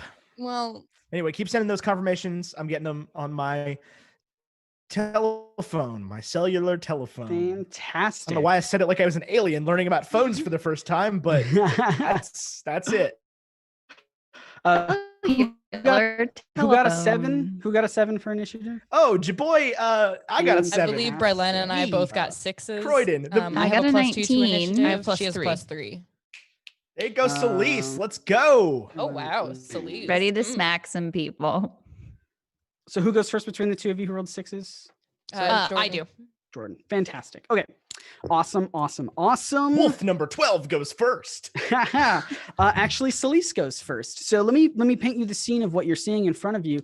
Did you stay back? You didn't approach Guz? or Yes, I am between the sheep and everybody else. Fantastic. I will say that the two people who tried to get a surprise attack off of Guz are in front of him, surrounded by wolves. Let's say if you are facing Guz, let's say that there are 2 wolves on the left of you and 1 wolf on the right, and then in the back of the whole party is a brown bear right behind Guz.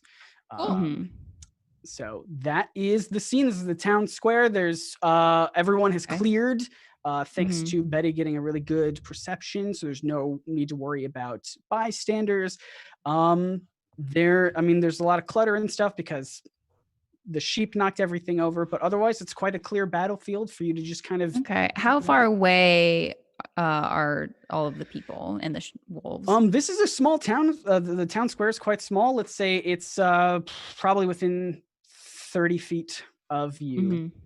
Okay, so Celise is going to prioritize protecting this sheep. So she is going to hold her action, and I get 2 attacks per action. So I'm going to hold attacking with both the great axe and the warhammer for whatever might come for the sheep. Fantastic. I like that a lot. Holding an action. Cool. Anything else you want to do? Any bonus actions or anything like that you can do? I think all my bonus. Yep. No, that's all I'm going to do. Fantastic. I forgot I did have to roll for the sheep for initiative, so I did that as well. Sheep initiative. That's right. The very next person who is up is Guz. Guz sees in front of him this person who gave him an electric shock just now. Guz is gonna take his little great sword. It's a great sword. Two-handed weapon. It's fine. Yeah. He's great going swords. Yep. He's going to go ahead and take a good old swing at Croydon here. Does a 17 hit. Oh god, it really just barely hits. Ooh, fantastic. Awesome. Yeah. Sorcerers are notoriously hit point rich. Yep. Great at healing too. You wanted to get up right in that person's grill. That's on you. You know, I do, because he's a bad sorcerer. It was worth. You got some early damage off. It was worth it. He's gonna do 2d6 plus 3. For all of the other enemies that aren't named, I'm just giving average damage. But for him, he's gonna roll. He's gonna do 11 slashing damage to you. All right. Ooh, ow. I have a practical question about the scroll. Yeah. Does that only work on one animal, or does it work on all animals? Okay, so Em and I talked about this, and we thought it would be way more fun if it worked on all animals. Oh, so boy. you absolutely can hear the Betty can talk now. Betty can Yes. talk. Yeah. Would you like to talk for Betty? Yeah, I can talk for Betty, but I was actually kind of Fantastic. interested in talking to the black bear. Yeah. But that's it is fine. not my turn. No, I absolutely. forgot about the wolves and the bear. Yeah, the wolves and the bear. You can We're absolutely real animal hear them rich. talk. This is a fun little animal. It's romp. almost like gonna be Scott fun. texted us and said the main thing is animals. I sure did. Oh, I missed And that I text. didn't missed that prep too. speak with animals because I didn't want to make it like too easy. Yeah. If I had known you could do that, we probably would have foregone the scroll thing. But I do like the scroll thing a lot. I love for- the scroll. for reasons you'll see later. But anyway, yeah. So that's really his turn right now. He slashes at you for a good bit of damage, and it's just like, "Don't touch me." Good stuff. And who is next on the order is the brown bear. The brown bear is. Everybody knows brown bears are the second most dangerous color of bear. That's true. Koala, the othermost color. Yeah. The othermost color. The There's color. black, Honestly, brown, my immediate koala. thought was polar bear. Polar bears are terrifying. Yeah, that was what I was going for first most dangerous. Great. What about a red nose or was it red panda? A red panda. I was also thinking Hey, the red listen, panda, the Scott? tiny, cute, sneezy one. Yeah. If Yeah. anybody in this game talks to me about a red panda right now, I will rage quit. Okay. A good news for you. The There's whole no second act. worst animal on God's earth than The red whole panda. second act involves animals who are the exact opposite of red panda, which everyone knows. Ethan, you know Ethan, what at that some one point, I is. want to hear what is going The on. opposite of behind a that red statement, panda but- is the black fox. Black fox, of course. Everyone knows a good black fox. So much better. I have no idea. So what Ethan's unfortunately, thinking this of brown red bear's panda gonna is. get to go. Yes. So this brown bear goes, and it is going to. Zosmak, where are you standing relative to Guz and everyone? You're still close by. I'm still next to my main mans right now, who To the I right or haven't to the actually formally met. left? He had Ethan, to pick. who did you? Which side did you think you were standing on? Which side? Right. I thought I was like sort of in front of him, hand on Yeah. right shoulder, so I can kind Cool. of. I also thought I was out of on the the way. left side. On the left side. So perfect. I'm on the left side. Okay, dokie. Well, then in that case, the bear, and then Brylena, where are you at in this whole combat situation? I would like to be at least 5-10 feet away from everybody if that's possible. Like I probably wouldn't have gone up and engaged. Are you still by the sheep? Yeah. Sheepy boy? Yeah. How far away is the sheep from the cluster? The sheep is hanging back with Celise about 30 feet away from everybody. Maybe That a little is bit where I more. would like to be. I would All like right, to so continue you to and remain Celise by are the with sheep. The sheep. Fantastic. The bear is going to run up to you guys. It has a speed of 40 feet. So it is going to run up to... Does it take any opportunity attacks passing us? It passes you guys. It passes... So if Guz is kind of the center of attention, there's a wolf on either side of him. It goes kind of around, and it has 40 feet of movement. So I'm just going to say that it can probably still make it to everybody. Mm-hmm. So it's going to go up to you both, actually. It's probably going to take one attack on Celise and one attack on Brylena. Well, Celise is ready. Fantastic. Can I give Eddie my reaction to pounce on it as it tries to attack me? Yeah, sure. It will probably succeed because it just needs to succeed on a DC 12. Celise also has 2 held actions to use both of her You know, weapons. that's fair. You know what? Yeah, I'm yeah. just gonna stop talking and let Celise do something first. Yeah, Celise, this bear approached. If you want to take some sort of reaction that you held. Yeah, so I want to do my attack. Yeah. That I had held. Fantastic. Hit it. It approaches you. Oh, You have a oh ready God. thing. Well, the first roll that I made was a 3 plus what? 6?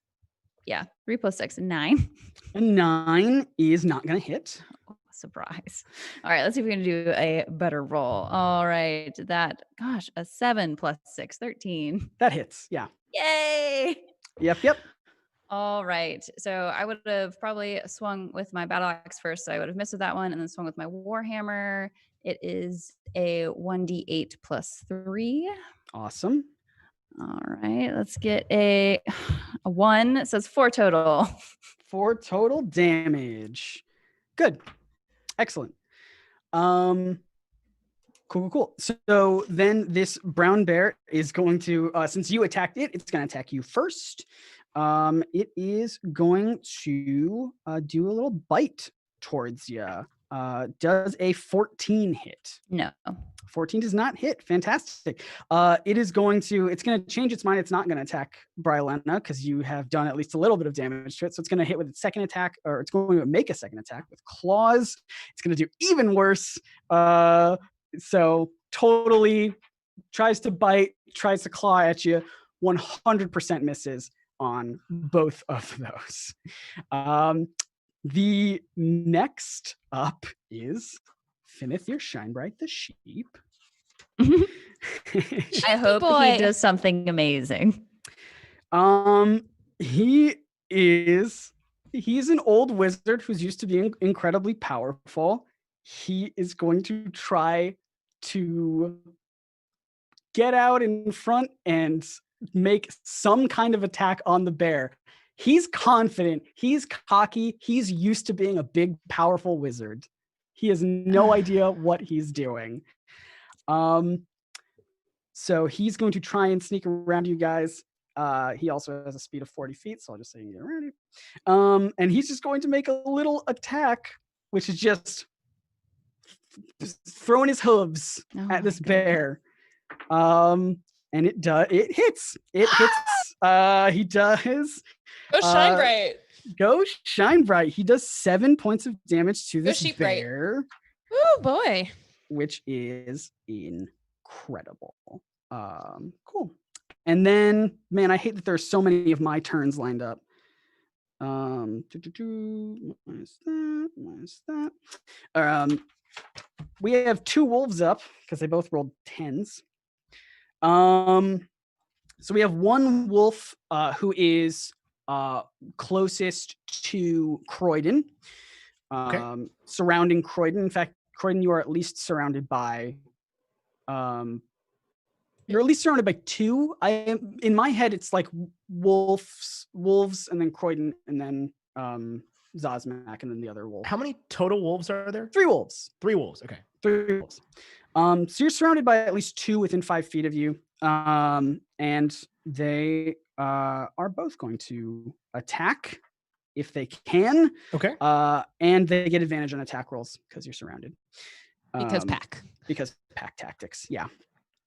All right, let's see here. So I'm going to assume a 6 doesn't hit. 6 doesn't hit. No. First wolf tries to bite at you, totally just chomps the air, doesn't do anything. Yep. The next wolf is going to do a 17. That's gonna hit. Yeah. Fantastic. Second 17 you've got on me, which is I kind of know. garbo, but I know. that's fine. And they had different pluses to hit. That is going to do 7 piercing damage. Jesus Christ. Yes. All right. Now we have Croydon. It's your turn. It's Croydon's turn. Okay. Cool. How does disengaging work? That's a bonus action. That's an action. That's an action. That's an action. That's an action. Break. Okay. That's fine. Let's see how this works.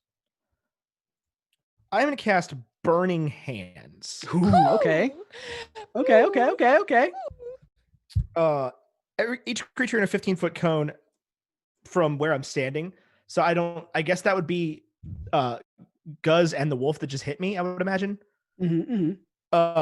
Is gonna have to make a dexterity saving throw and takes 3d6 fire damage on a failed save, half as much as a successful save. Okay. What do they have to save against? They have to save against a 15. A 15. It's a good roll too on that damage. What check is it again? I'm sorry. It is a dex check. Dex. Fantastic. Guz is gonna get it. Guz is gonna do a 19. Okay. And it's only hitting one of the wolves, you said? I mean, I would imagine, yeah, like the wolf that just, so it's a cone, so it would kind of like spread out. Yeah. Let's say I imagine there's one kind of more in front of you and one more to the side of you. So it's one of them. And that one got an 18. So what do they do on a successful save? Hang on 1 second. Half damage. Half damage. Just checking to make sure I can't fix this. No, okay, cool. Yeah, half damage. So they're gonna take 7 damage each. So half of 14.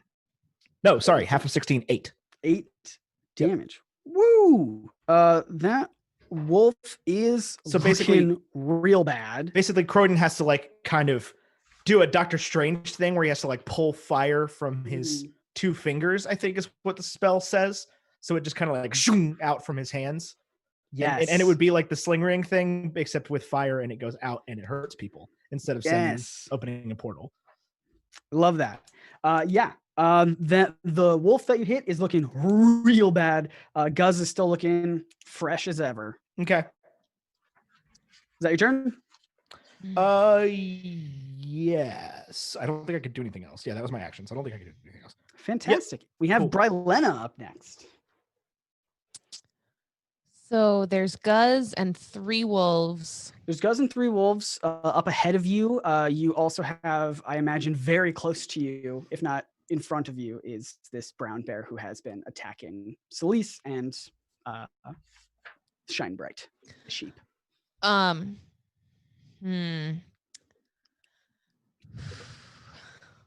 So one of the things that I can do with my panther is command it to move without using any of my action.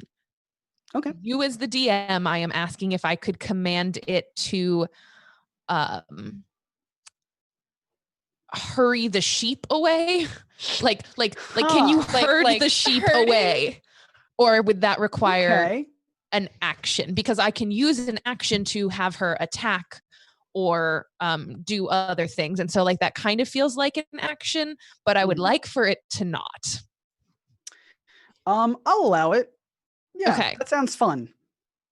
So I'm going to I'll allow it. Tell look at Betty, who apparently can now speak and understand English, Yes, not this just is the commands. first time. This is the first time you will have a full conversation, word for word, with Betty. If you could ask your animal 3 questions, what would they be? Do you know how much I love you? Aww. Shamelessly stolen from Tyler Doobie when we had the same Discussion, conversation yeah. yesterday. Oh gosh. Yeah, so I'm gonna look at Betty and I'm gonna say, take the lip. Nope. God, why am I so bad at accents? Why am I a DM who's bad at accents? Pick one you Take can the wee do. one away. Take the wee fluffy one away now. Then I'm Fantastic. going to. So I'm holding my longbow and I've got something in front of me that I cannot shoot. Mm-hmm. I am gonna, assuming that Betty can move and get the sheep away from the bear, I am going to drop back 10 feet. I realize that it will get an opportunity attack on me. Okay. Just gonna let that happen. Do you want me to do it now? Yeah, go ahead. Yeah. I guess. It crit failed. So Great. So excellent. it misses. Fabulous. That way I can use my longbow and then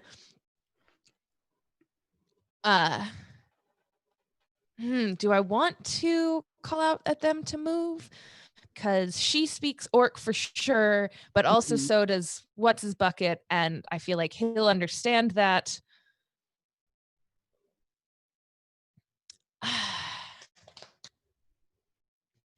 I am just gonna do the thing where I shoot some things rather than trying to get creative already. Okay. I am Totally going fine. to I believe Hunter's Mark is a bonus action, but I would like to double check that. Okay. I will say I was thinking about making you roll It something. is a bonus for- action.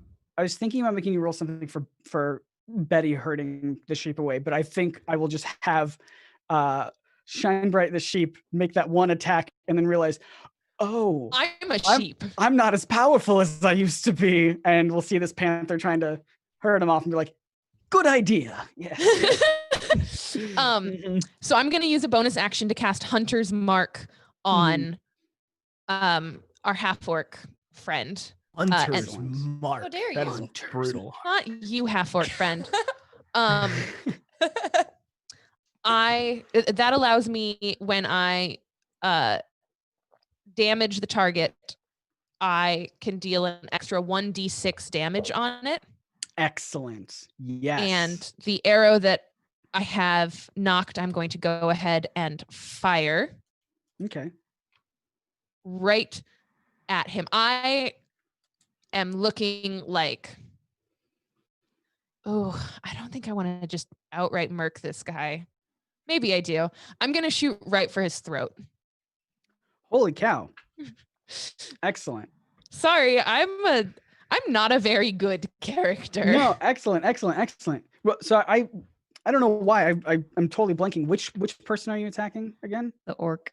The half Guz. Okay. Yeah. Gotcha. Yep. I wanted to call him Riz, and I'm like, nope, no, wrong. Yeah, fantastic. I Guz, shoot right at just started Guz. Fantasy High, so that's all I've been able to think of. Guz is open. Go for him. I get a 22. To hit, yeah, that hits for sure. That would do it. Yeah, it turns out. Yeah, you'd think not, but actually yes. I'm shocked. Sorry, I'm just so used to having. I didn't prep properly. I don't have any of my paperwork in front of me. Oh, that's fine. I feel like I feel camaraderie with you right now, Jordan. I have so much paper in front of me. You're both doing great. Thanks. So I'm gonna do.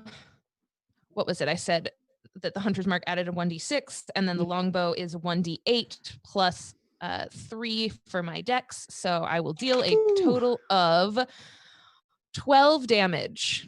12 damage. Absolutely. Yes. That you loose that arrow, it goes right into his throat. He's trying to speak. He's like, Celeste can't mutters, quite- thank goodness not to Yeah. listen to that anymore. He can't quite. Cool. In fact, the most talkative around you now are the animals. What are the wolves saying, So Scott? I How do get the 2 wolves feel attacks about this? or I get 2 actions at 2nd level. So Mhm. I'm going to assert that that Guz is fairly distracted by having just been shot. Yeah, I'll give you that. Oh, see, but I already have Hunter's Mark and I don't want to burn another spell slot and have to maintain concentration on something else. Shoot. So do I just shoot him again? Chat, do I Maybe. just shoot him again or do I try to do something clever? Maybe you Always just shoot him again. shoot him. Yeah. Take him out. All right, then I'm just going to shoot him again. I'm going to knock another arrow and Excellent. non-natural 20 to hit. Yeah, that hits. Do you also absolutely. split that arrow? Yeah, you split that arrow as well. Just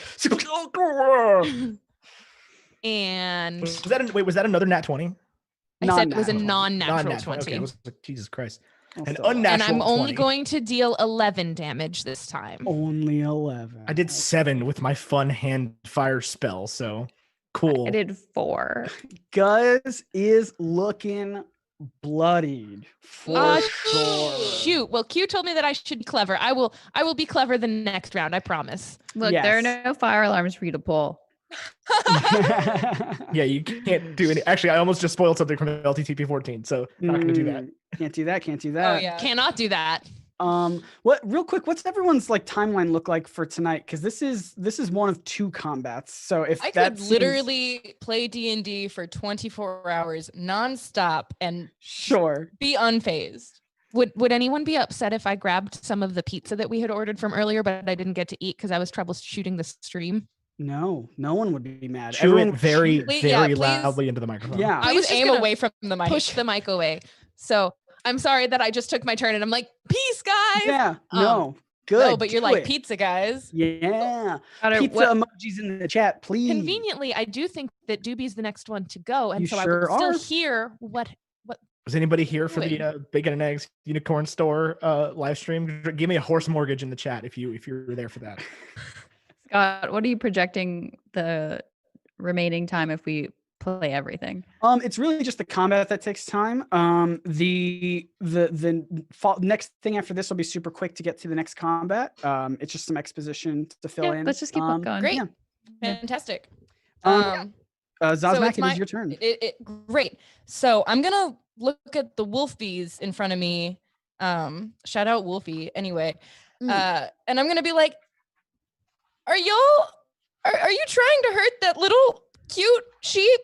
The wolves will respond like, we have to get that sheep. We're not trying to hurt it. We just need to get it back. Says Back who? to where? Back to To what? Master Noak.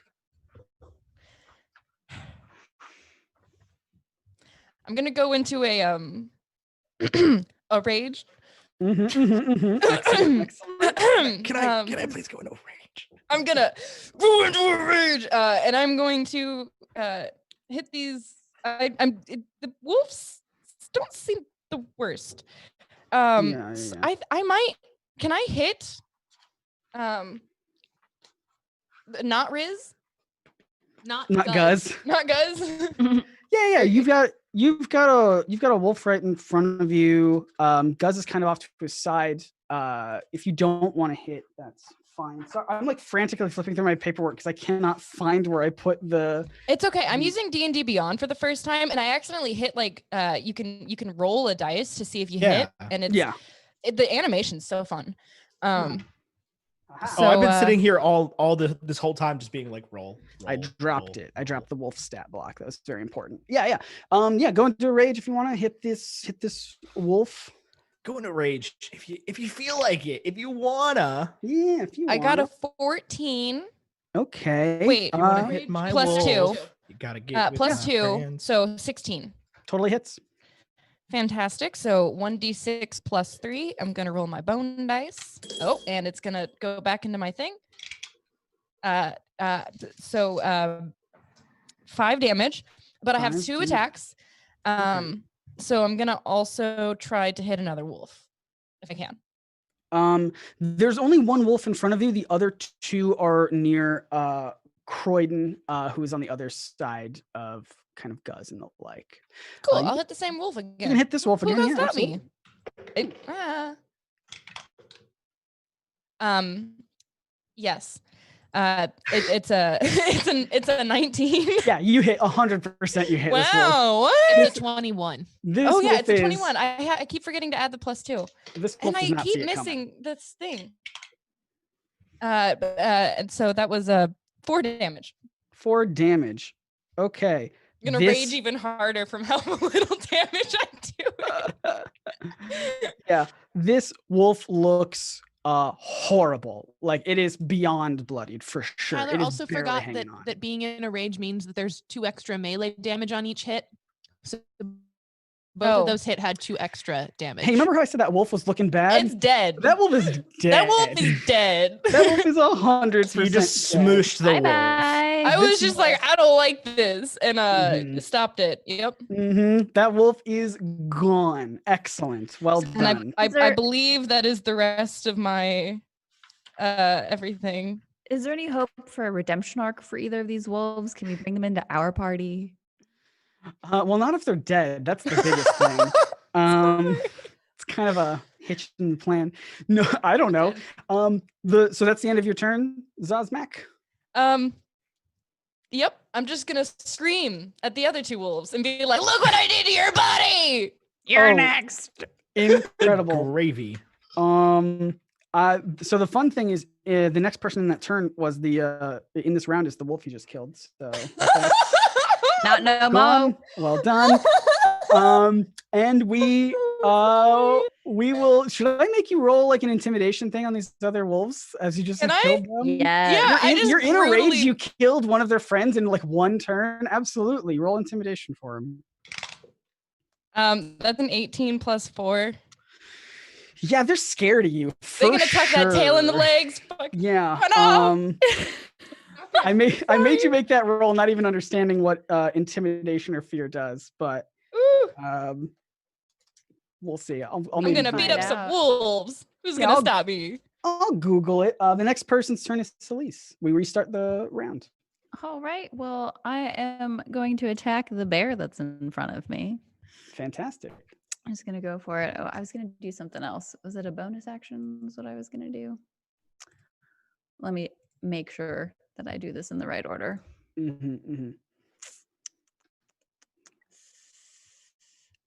Or is that a bonus action?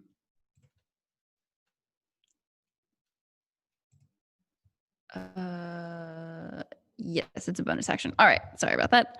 So I am going to attack first with the battle axe. I just rolled an 18 + 6. You did it. Of course you did it. And so that is going to be a 1d8 + 3. That's a 1. So another 4.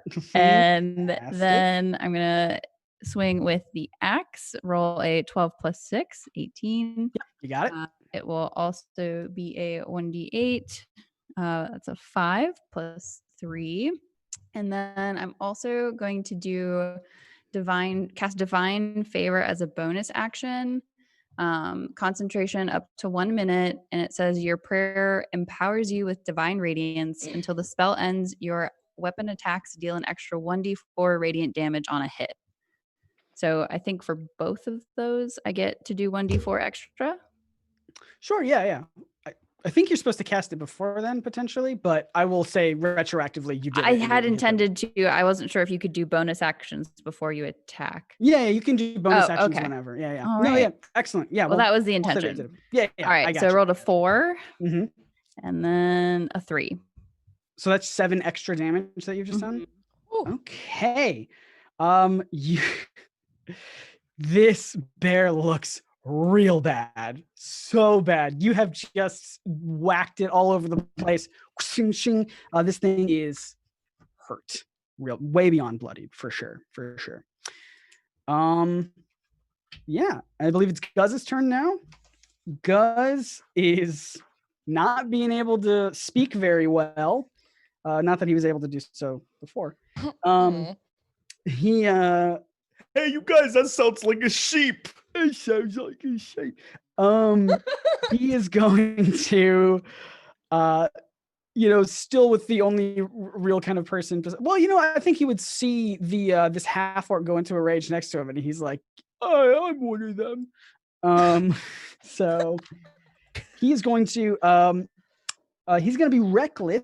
He's going to use an ability called Reckless, where he can get advantage on all melee attacks this turn. But also in return, anyone who attacks him this round gets advantage to attack him because he's not paying attention. So he's going to very recklessly go and attack Zozmak, who just took out one of his wolves. Zozmak killed is your such a dog. good name. And You threw my dog into the fire. He's going to hit with a 15. Does a 15 hit? Oh, you bet it does. For sure. What kind of garbage barbarian are you to 15 hits? 15. I have a 14 armor class. You have your character built wrong. I Oh literally my goodness. I have +3 to strength, +2 to dex, +2 to con. What do you want from me? He's gonna swing with his great sword, dealing you 12 slashing damage. But it is you're in a rage though, so Yeah, that so is that's halved. halved. Yeah. So 6 Yes, down. yes. Halved. 6 damage. Oh, that's so cool. Mr. Mhm. DM, sir, Yeah. can my character tell that he is being reckless and that he might not be paying attention? Oh yeah, I would say so. I think it's a very outwardly observable thing. By the way, I will say a 10 was with advantage. He rolled very poorly to hit. But yeah. So I'm going to tell me whether or not I can do this, but in Draconic first, Mhm. I'm going to look right at Ethan's character, whose name I've already forgotten because I'm trash. Croydon Kenway at your service. Croydon. I'm going to look at Croydon, and in Draconic, I'm going to say, grab the girl and back up, basically. The girl. As in Zozmak. Zozmak, I Oh. As in imagine. Zozmak. Yeah. So I'm gonna attempt a character voice on that. Hey, you know what? It's in Draconic. Grash if fire. There. It's in Perfect. Draconic. Okay. Mhm. The automatic subtitles are gonna have fun with that one. Yes. That's That's all. It's not my turn. excellent. Yeah, fantastic. The next person to go is the bear, who's looking real bad. It will And- attack. Right now. I forgot there was a bear. Not So gonna I lie. he's just destroying knocked this it. bear. Yeah. Yeah. It's gonna try to attack you. It's gonna first bite at you. It does a 13 hit. My armor class is 17. Okay, so for sure not. It is going to slash you with its claws next.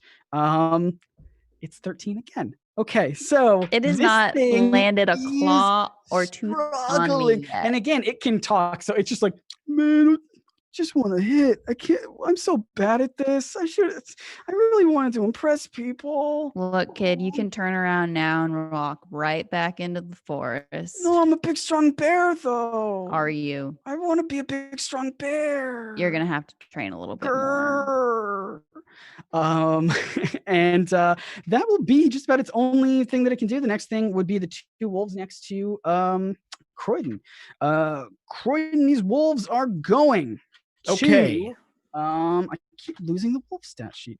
The one to the very the one nearest the front of you, it doesn't super matter, is going to attack you right now. It's Okay. going to try to bite at you. Okay. I'm going to assume an 8 does not hit. 8 does not It hit. does get advantage because pack tactics. Okay. Sorry. It did worse, so you're good. Cool. The next one is also going to attack you with advantage, and it got a 19. And 19 hits. Yeah. 19 hits. It's going to do you another 7 piercing damage. Cool. And then- Croydon is technically bloodied. oh no. I forgot to do the sheep's turn, but he's just kind of hanging out. He's using his action to dodge in case anyone tries to attack him, which they won't do because you guys are doing a really good job. Then the next person up is Croydon. Okay. So I'm supposed to be grabbing the girl and backing up. Mhm. Is that going to take my full action, or can I also cast a spell? You will. I don't know what if the you- mechanic for grabbing the girl and backing up is. I will say you will obviously take opportunity attacks by 3 enemies who are surrounding you. The 2 Is there wolves any and way that I Guz. could like kick Wait, one of them? so if I'm trying to while back just up, I'm holding going to it? take 3 opportunity attacks. You're trying to. You're not Mm. disengaging. Yeah, I will die, Jordan. So Okay, you know what? I trust you. Yeah, cool. I'm going to cast Scorching Ray Excellent. instead on I'm going to try to cast it on the 2 wolves and Guz. Excellent. 'Cause Yes. it's 3 different beams. So I need to make 3 different spell attacks. Okay. That is a 14 plus 7 on wolf number 1. On wolf number 1, Yeah. that is gonna hit for sure. 18 plus 7 on wolf number 2. Hits obviously. And 14 plus 7 on Guz. 14 plus 7. Yeah, that hits for sure. Cool. They are All 3 hit. they're all gonna take 2d6 damage. Which is going to be 12. 12. Holy hell. All right. 12 damage. Ethan, I want you to describe to me what you do because you have taken out 2 enemies with this one attack. Sick. So basically, Croydon is just gonna like not really mess around anymore and do the like Iron Man like hands down flame ignite hand thing and just blast 3 left hand, right hand, left hand Scorching Ray bolts. I guess they're beams, technically beams, and just Excellent. and Masterfully done. yeah. You attack the 2 wolves and Guz. Wolf number 2 has not taken any damage. You destroy it in 1 hit with this thing. Totally gone. I imagine it just like it fizzles in this kind of fiery show. And the wolf number 1 who's been attacking you also totally gone. And Guz. All right, Dragon Boy, that works too. Yeah. Yeah, sorry, Jordan. I didn't mean to take your cool thing away from you, but I would have died. I have like 20 hit points left. You did great. So Which means that I can unleash the cool thing later. Yep. And and Guz looks real bad. real bad. Okay. Super bad. He is bonus action. Let's check. Yeah, he's all No. scorched up. He can't speak very well. All of the wolves are gone, and it's just Guz and this bear left. How far away am I from Guz? Since you've not moved, since you've put your hand on him at the very start, I imagine you are right in front of him. Okay, right in front of him. Never mind then. I was literally going to burn a spell slot to just be a jerk to him, but that's fine. If I'm right in front of him, that's perfect. That's where I want to be. Excellent. Is that your turn? Yeah, that'd be it. Fantastic. We move on to Brylena. You've got this bear in front of you who looks real bad. And you can see Guz in the distance who also looks real bad. So I'm gonna Do shoot not. Guz first. Excellent.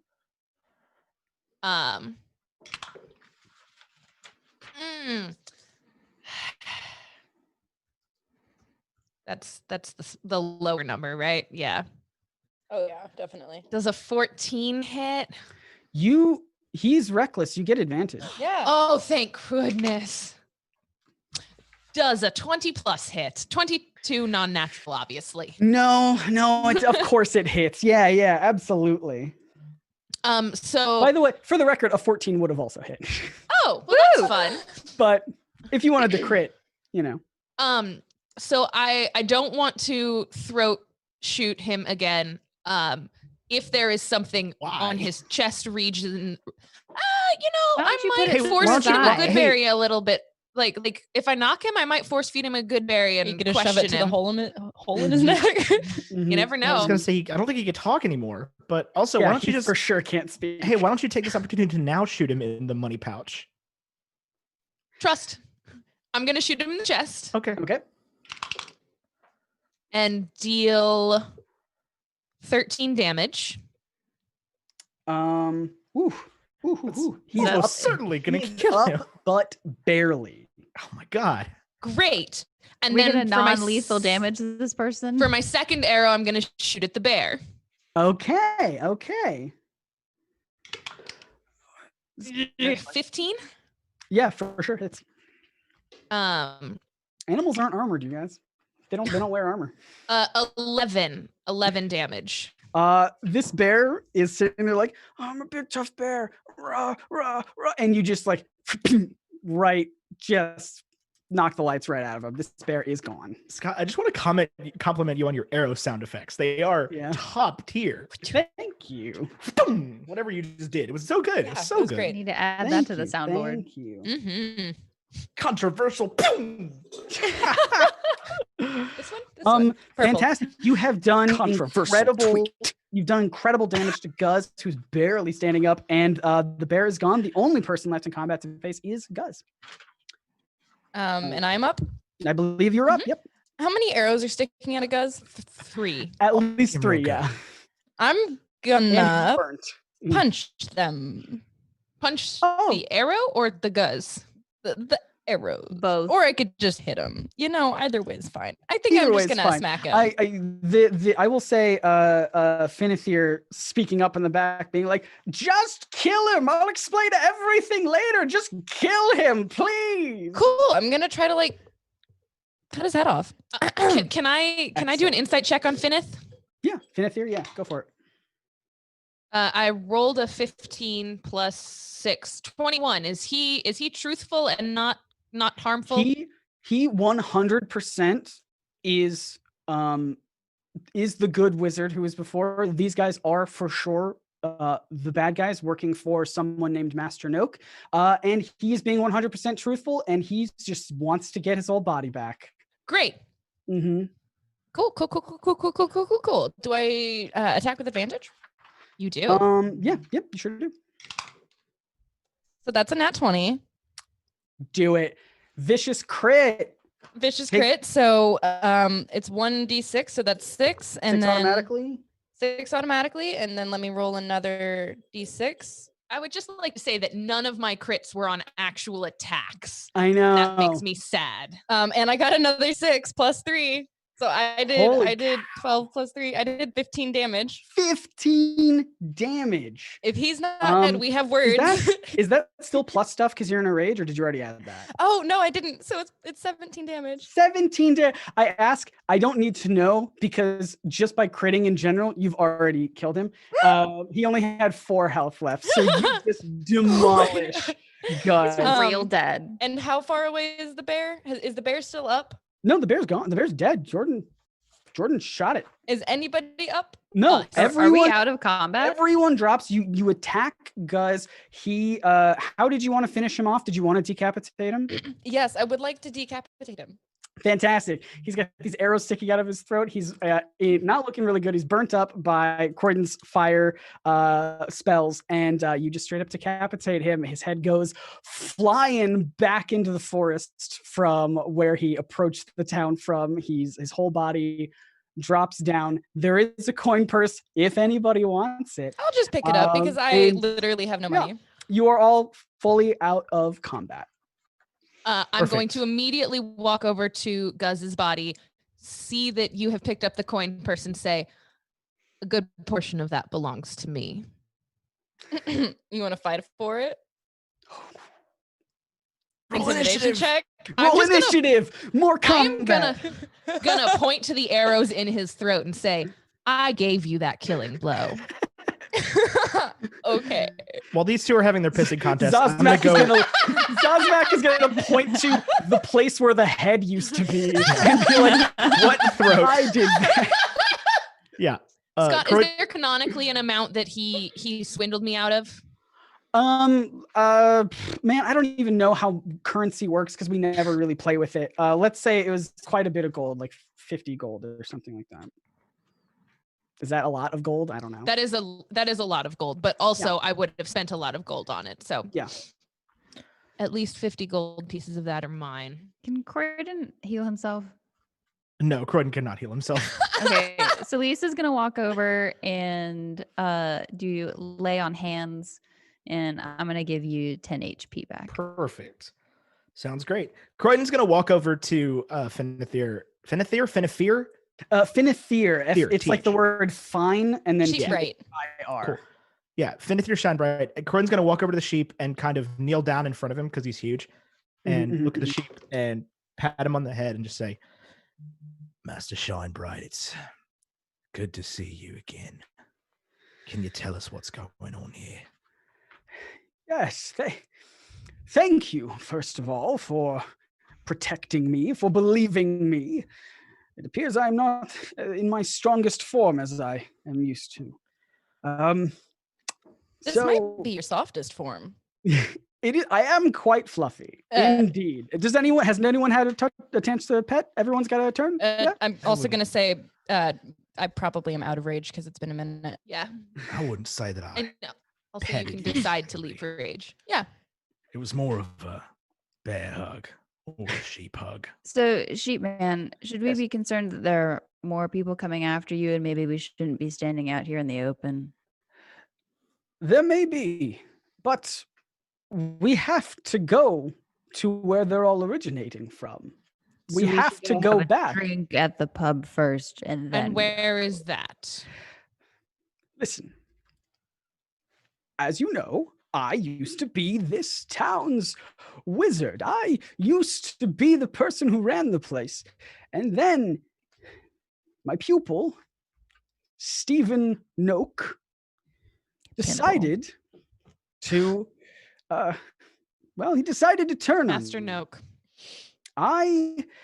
My greatest claim to fame was the true wand of polymorph. I could turn people and objects into animals. It was a blast. It really was. We had so many fun parties around town with it. It was a hoot. Everyone. Croydon, you Were remember. any of You these were at some of animals these. formerly people? The ones you just fought? Yeah. I suspect they were all formerly people.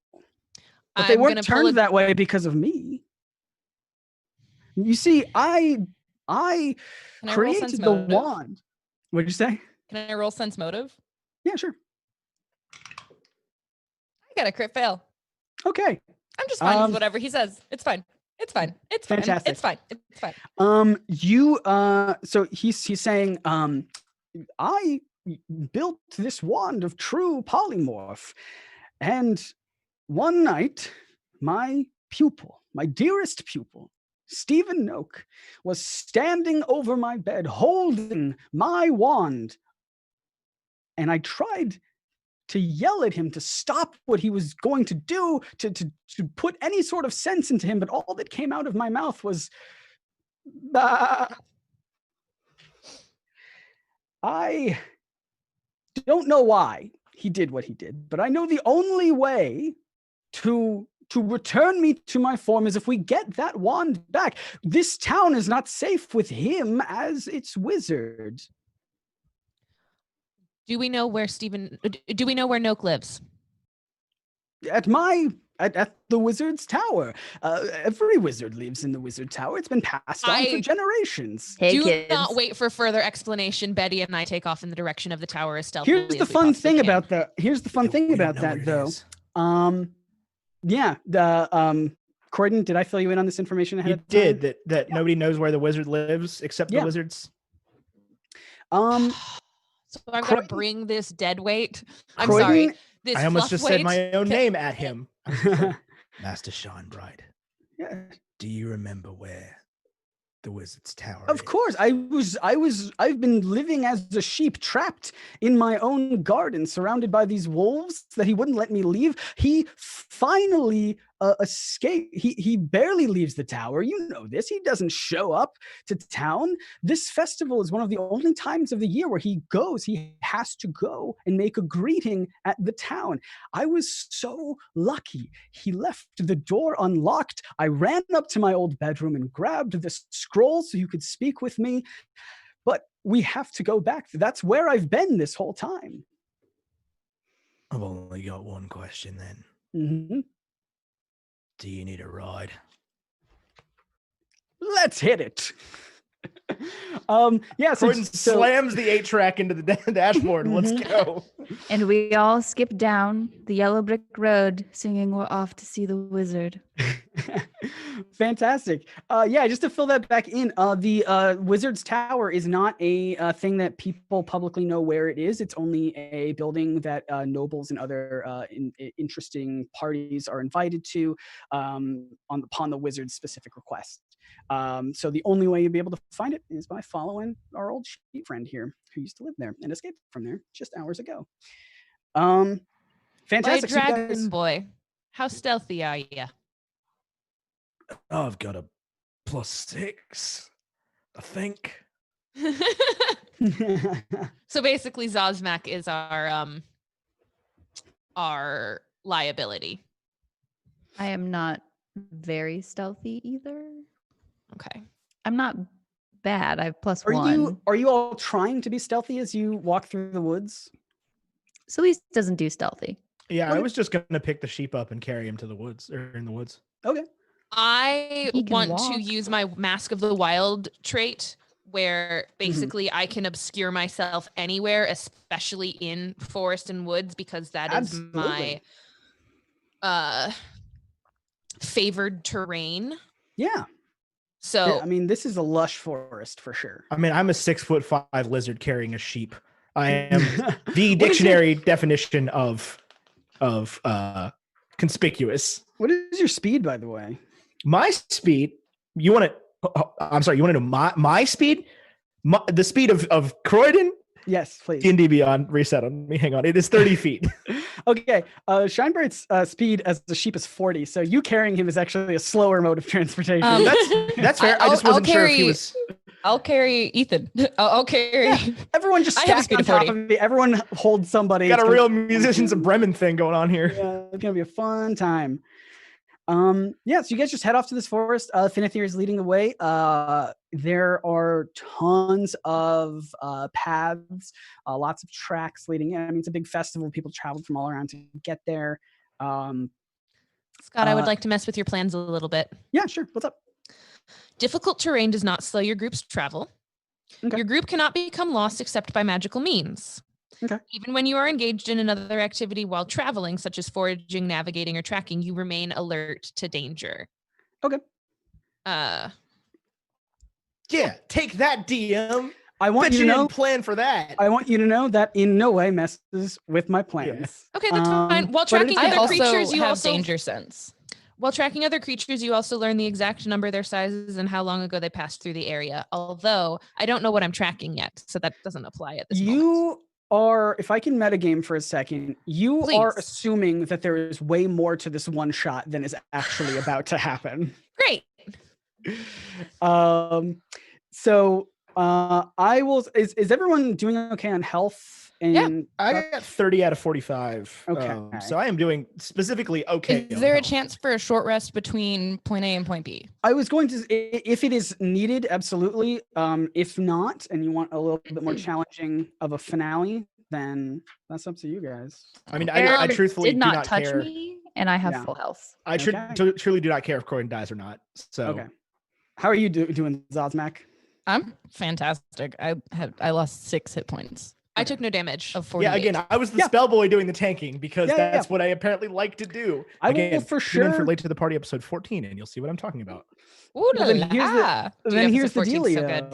dealio. Yeah, go listen to that podcast. Here's the dealio. Finithir Shinebright is in such a hurry he will not let you take a rest of any Perfect. kind. Fantastic. He is rushing you through this forest. You start going off the beaten path because there is no path to the wizard's tower, or else Awesome. everyone would find it. You start going in. You're following him. The forest that seems so familiar. A couple of you are travelers who've traveled through these forests tons of times. These woods that seem so familiar start to morph into something wholly fantastic. Trees start bending and twisting into weird, interesting ways. The colors of Ooh. leaves and flowers are so vibrant. As you walk past bushes and things, this little magical dust particles start going in there. You can tell that this is you're approaching a place of great magic, and that's how you know you're headed into the right direction.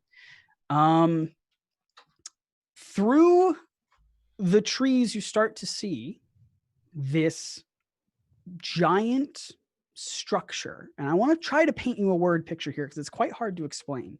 Okay. Imagine 3 circular kind of pedestals. Circles. Sorry. Three wrong count. big ol' circles.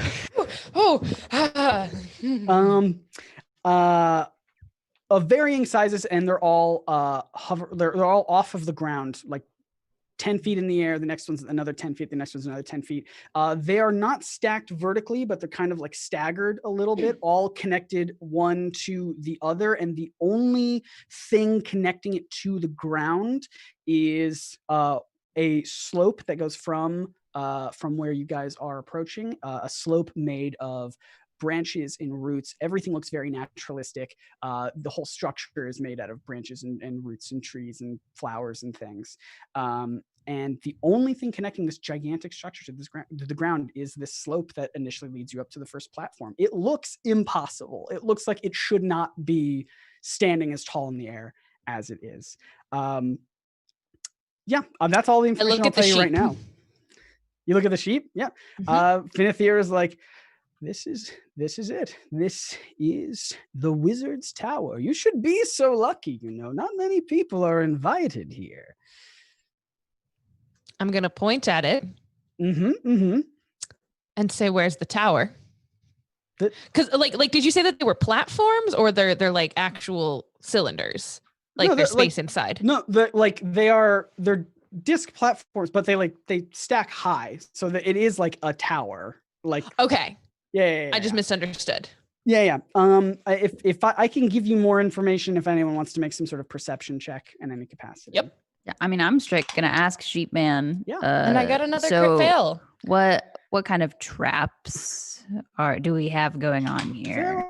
The only thing that was keeping me from leaving are all of the other animal henchmen.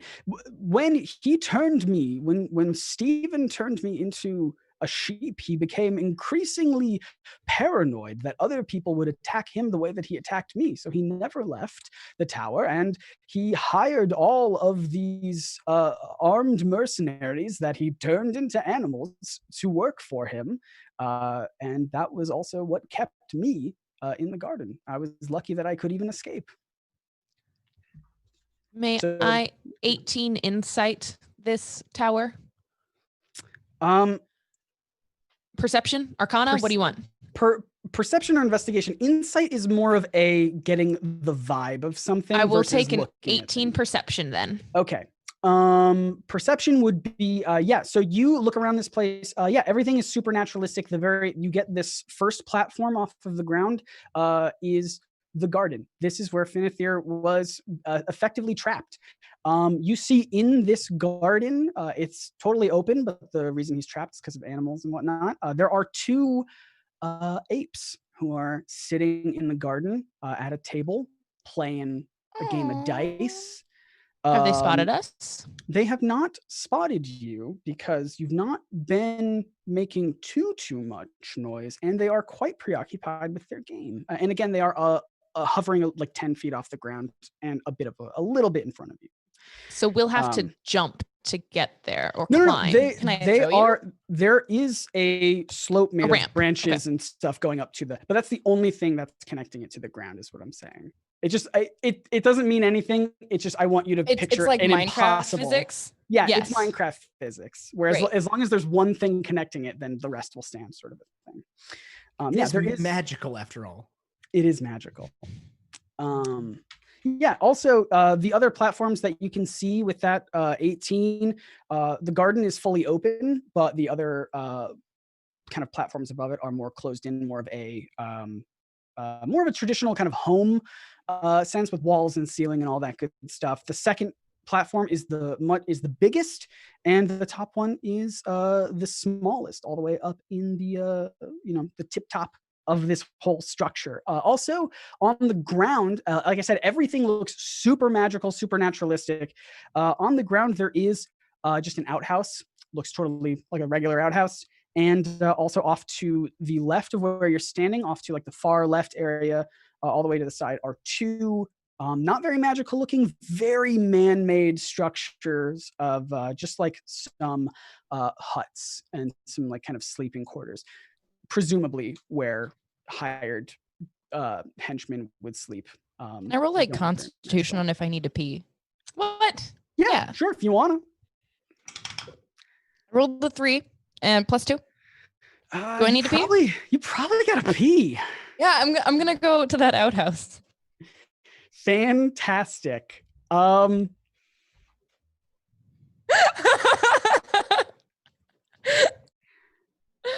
This is gonna throw a big old wrench into plans here. Yes, you walk in, you just open the door to the outhouse? Yep. Okay. No perception, no nothing. No perception, no nothing. You gotta pee, you gotta go. I gotta pee, I gotta go. You open the door of the outhouse, and what you find in front of you is another big old brown bear taking care of business. I close the door. You slam the door. I will, for comedy's sake, say that the bear was not paying attention and did not notice. You opened it. It was like reading something, and then by the time it looked up, you had already slammed the door.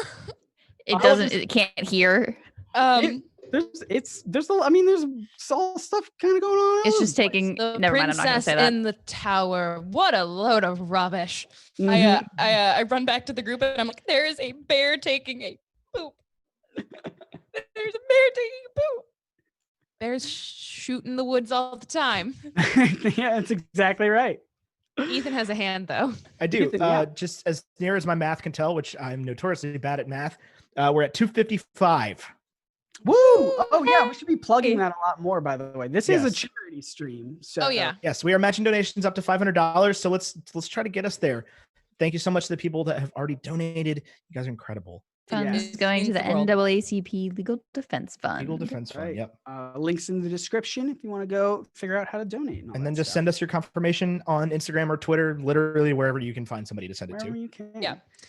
My DMs, I'm pretty sure, are open to anybody. Yeah, my DMs are open as well as the late to the party DMs are open, as well as everything. Just go Scott, for it. would you say that the apes, was it apes, gorillas, It was the just large yeah, apes. primates Yeah.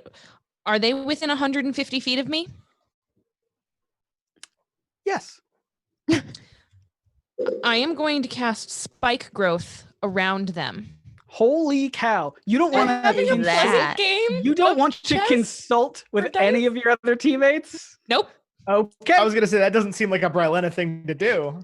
All right. Yeah. Tell me what that You hate does. What people, do I gotta not do? apes. Oh my god. So it is a 20-foot radius centered around the point. When a creature moves into or within the area, it takes 2d4 piercing damage for every 5 feet it travels. The transformation of the ground is camouflaged to look natural. Any Mhm. creature that can't see the area at the time of the spell must make a perception check against my spell save DC. So that it a little bit feels like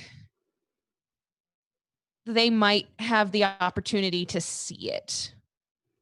Even though it says that the transformation is camouflaged, I don't know if I cast it specifically around them if they wouldn't notice.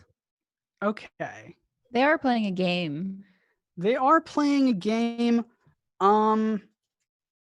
So it specifically says it's camouflaged, like they can't see it, or The transformation of the ground is camouflaged to look natural. okay. And given that they are in a garden, They're in a garden. They're playing a game. I'll let you have that. okay, I burned my first of 2 second level spell slots on that. I hope I don't regret my decision. And I'm going to tell the party, maybe don't go near that table. Okay. Mm-hmm. Mm-hmm. So how far away are these man-made structures? They're fairly close to you. You are just kind of at the opening of like the edge of the woods, basically. And they are not too far off from that. Maybe 30, 40 feet away to the first slope up to the garden. And then all the other platforms are connected from one slope to the next from each previous one. Okay, so Celise has the- a walking speed of the outhouse- 30 feet. Yeah, sorry. The outhouse is a little bit very similar distance to the slope, but more to the left, and then to the very, very left, all the way to the side of this kind of clearing is the huts. All right, so I want to walk over to the huts. Okay. And I'm going to kick down one of the doors. No stealth at all on this team. Love it. Not a bit. Do you want to go into the? There's 2 huts. Do you want to go into? There's one that's smaller, one that's bigger. Let's do the bigger your pick. hut. The bigger hut. We're Excellent. looking for trouble. We're looking for trouble. You knock down that door. Go ahead and give me a what would that be, like in athletics to knock that down? Sure. Yeah. All right. Let's see. I rolled an 11 plus 6. Bless you. You got it. You bust down that door, kick it down. Does it fly off its hinges? Of course it does. It bursts open. The only being in here is another ape who was napping, but is now fully alert to what just happened. Prone though, right? What'd you say? He's prone though, right? He is laying down in a bed, yeah, for sure. He is going to shout, obviously, and just be like, Master Noak, we got intruders! And the two apes stop playing their game. They look down, they see you all, and I'm gonna need everyone to roll initiative. I imagine. Rolled a 12. 13 plus 3, 16 for Croydon. 14 plus 2. 16. 9. 9. Ooh. Two people got 16? Yep. Who's got the higher? What is your dex, my man? Me? Yes. Yeah, you got Sorry. a 16, yeah? Yeah, I got a 16. My dex is plus 3, 16. Brayden goes first. I have Cool. plus 2. Okie dokie. I'm just figuring. I should have rolled everyone's initiative ahead of time. We Nah. got time. On the plus side, the two apes up top are going to take again, I centered it around them. It's a 20-foot radius. Let's even say that they're each 5 feet away from the center. They're going to take 2d4 piercing damage for every 5 feet they travel. So they're going to take 6d4 piercing damage to get out of there. Excellent. Wait, 6d4? Oh. Woo. Celeste, you got a 9, was it? 12. 12. I got a 9. You got a 9. Okay. And you get a 9. And you get a 9. And you get a 9. And sorry, who was the top 16? Croydon. Croydon was. Croydon, and then Sosmark. Excellent. Oh, I forgot to do one more enemy. So this is our final combat thing that we were doing. Yep, this is the final one. Cool. Just needed to know how sparing I need to be with my stellar slots. I'm going to tell you right now, almost all of the enemies rolled terribly. So Great. this is your chance to really just screw them up. The top of the order, to paint the picture of the battle scene, you guys are still on the ground. There are 3 platforms. The closest one to you, obviously the only one you can get to, is the garden with their 2 apes on it. Off to your very left, we have Celeste in a hut who just knocked it over with another ape inside. And also closer to you, but still kind of off to the left, much closer than Celeste is the outhouse with the brown bear in it. And then presumably somewhere in the tower is Stephen the wizard. Especially since they yelled out to him. Yes. The top of the order is Croydon. What do you want to do? What did Jordan? What did you do to the apes? I just told you guys to avoid the table up top. Okay, you didn't do anything to the apes. I got that confused. Not yet. Okay, cool.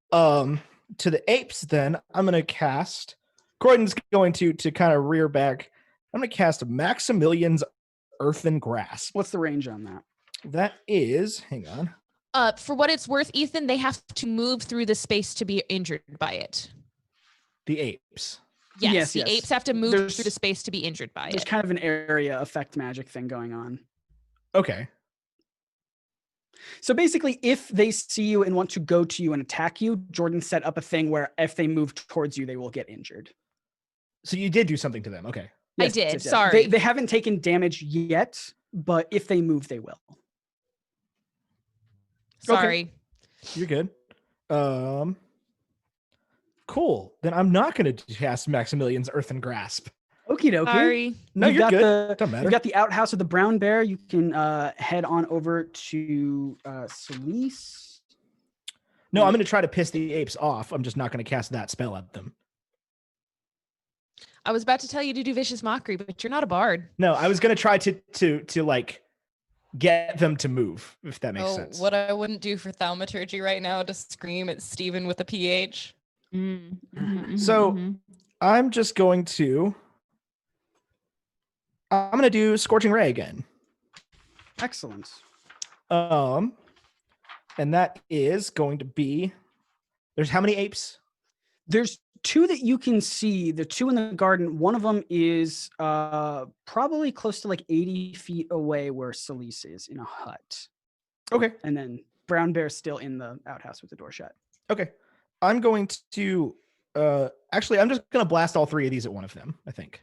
Oh, cool. And what is the So- range on that, by the way? 120 feet. You got it. You So can that's a crush 21 it. total. A 18 plus 7 is 25. Yeah, 25 total. And a, Jesus Christ, I'm rolling good. 16 plus 7 is 23. Those are to hit? Those 3 are to hit. Yeah. 3 different rays. Absolutely. You got all 3. Cool. All right. They are going to take. You're aiming it at just one of them, right? That's what you said? Yes. Sorry. That one. Yes. Yeah. That one is going to take 2d6 fire damage 3 times. Oh, Holy cow. So that's a total of 24. Hey, so that ape is just gone. So Obliterate. again, Corden does the Iron Man thing. Just totally bursts. He's like playing dice with his friend. The next thing he knows, his friend is totally disintegrated in front of him. Just a pile of ash. Just like totally Would gone. you say that makes the other one want to move in any direction through the space? It might want to flee Cool. on its turn, potentially. Or would it just slump down and cry? don't nerf my cool thing. Got to make it roll a slump. Cool. Is that your turn? That's my turn. Yeah. Fantastic. Actually, excellent. Yeah. Hang on. What does this do? No, that doesn't make any sense. Never mind. I only have one thing I can do as a bonus action. I keep trying to set myself up for something cool to do with it, but I keep forgetting to do that until after the. It's a lot like what you in the last fight we did together, Scott. Yeah. To set up, I get you. That's rough. Kept trying to do something cool and then Couldn't do forgetting it. to set it up. The rules are in the way. Zazmak, that's gonna be your turn.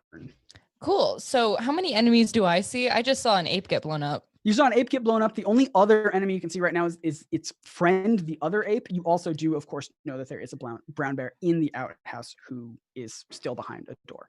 Cool. Do I have enough movement to get up the stairs? And can I get up the stairs and avoid the trap that Brylena has set? Yeah, I will say on this platform, for the garden platform, the table where they were sitting was closer to an edge, and there's like a whole garden path that you could go to. How big is the radius of this thing? 20-foot radius. 20 foot. Yeah, you got plenty of space. Not really plenty of space, but you've got enough space that you could potentially squeeze on through. You could also potentially murk a bear in the bathroom. I was thinking about it. But Like, I don't like think he's up how to undignified anything. is that? Speaking think of he's bears in the up to bathroom, I'll be right back. In which Ethan confirms his status as bear. Yeah.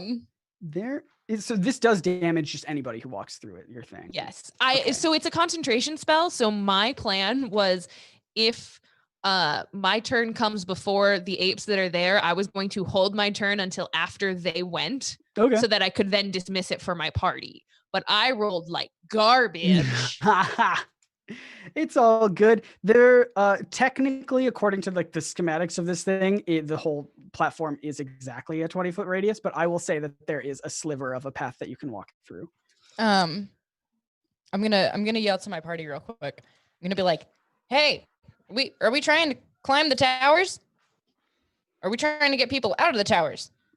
Finithir is like, Steven is in there and he has my wand. I want him out. I want to go in or I want him out. I don't care what happens. I'm going to go up there and get my wand. Oh, What if we set it all on fire? Do And we not set my smoke 'em home out. on fire. This is still my home.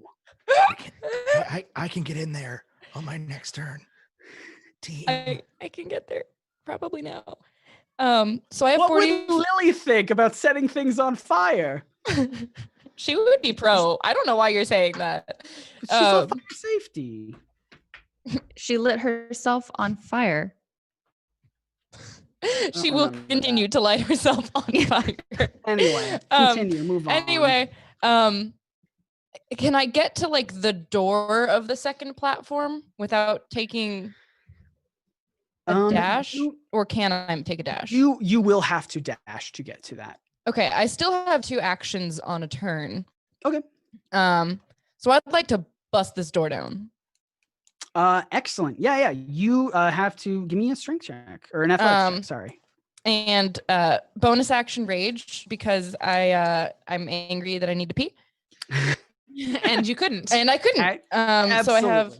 I have an advantage on strength checks, which this is it, right? Yeah, it's an athletics check, basically. Yeah. Cool. I got an unnatural 20.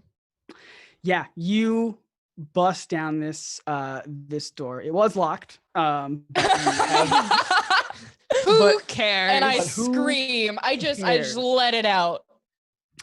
you scream, you bust down this door. Inside of this central platform for you to see is this is the big entertainment space.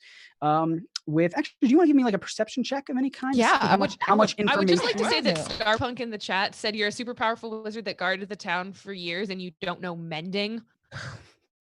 In regards to don't destroy this. Mending can town, it's my only home. repair very Mending's a small little things. bit. Mending's like a Right. couple inches. Yeah.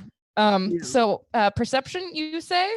You Well, say? Yes. Maybe Yes, the yes, town yes. doesn't need a wizard to keep it safe if the biggest threat to the town is the wizard's apprentice, but that's just me. You got a 3 I did. for perception. sure did. Excellent. Fantastic. So you Perceive that you really have to pee. you super gotta pee. You Yeah. look into the only. Do I see a bathroom? That's where the outhouse is. With a for. really long line. The only thing you see is you can see that this room is divided into or this whole structure is divided into like a half, and then the second half is like a quarters, so it's like 3 rooms. Great. You're in the biggest half of this whole structure. It is basically just the kind of entertainment space where a wizard would have a whole bunch of guests over. And I'm gonna spend the free talking action to be like, Steven, where are you? I am in a rage, so I'm gonna be using my rage voice. Excellent. You can't see much beyond this room because you rolled bad and you gotta pee. So Yeah. that'll do it. That's all you get to see. Thank you. Okay. Is that the end of your turn? Yes, that is the end of my turn. Sorry. Fantastic. Which sets it up perfectly. Because you shout, Steven, where are you? And literally standing right next to you is Steven the wizard, who you couldn't see because you rolled real bad. He was on his way out the door. You busted open. You like walk in. He's like right next to you. It tracks. Mm-hmm. If he goes out onto the garden tier, he does have the opportunity to make a perception check for the spike growth. He's still in this in his central He's platform about to here. beat me up. Steven looks at you and he just goes, I'm right here. And he's this is the most complicated thing. I've never played a spellcaster before ever, and the first one I have to do is my villain. Fight me, bro. Fight me, baby! Yeah, honestly, episode 8 spoilers, the spellcaster that I played in episode 8 was extremely difficult in my first time playing like a primary spellcaster. Yeah. You did If great, you have honey. questions, don't be afraid to ask them. We're good. We got you. Steven is going to look at you and cast Ray of Frost on you. So he is going to straight up just So I don't know if Danger Sense helps me here, but it says I have an advantage on dex saving throws against effects that you can see while It's not a save. It's not a save. No, Okay, it's an let's just attack go spell. for it. Let's just go for it. Yeah. I basically just have to make a ranged spell attack on you. Yep. Man, I'm mixing everything up. Which works exactly like a regular attack. Yes, I'm just looking for the stats on my boy. Yep. Okay. So he's gonna cast Ray of Frost on you. Does a 21 hit? No. Your 14 No? AC barbarian. Yeah, weirdly enough, it doesn't hit. No, it doesn't. Yeah, hit. oddly Okay. enough, it That's doesn't so hit. strange. Okay, well, maybe next round. So, how much damage do I take? And I think this might be damage that I take fully. Fully, yeah. Yeah. He out of his hands, just like right at your face as you walk in, casts Ray of Frost, blue light, shoots at you. You take 2 D8 of cold. Oh, it was just 2, and I was just like, oh. You take 2 damage. Take that. Steven the Wizard is here to play.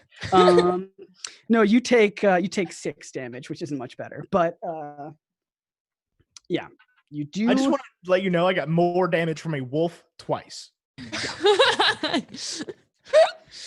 The only reason he was able to get into his position of power was by sneaking, not by attacking. I mean, like, it wouldn't surprise me if Scott pulled some Mysterio type nonsense where this guy isn't super powerful and just has a lot of muscle. I don't know if I would do that for my very first time playing a spellcaster, but That's fair. see how that goes. That's basically his turn. He just blasts you. You're in his home. Cool. He wants to do damage to you before you do damage to him.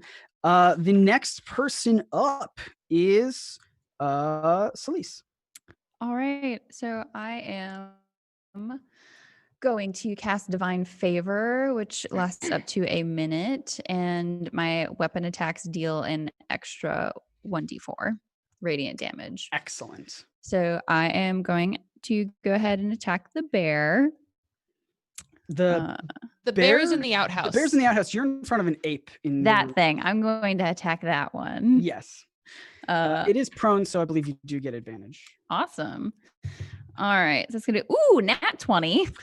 Oh, So excellent. I'm not Hey, going to Q, can I get bother a crit rolling song, a please? second Yeah, don't bother.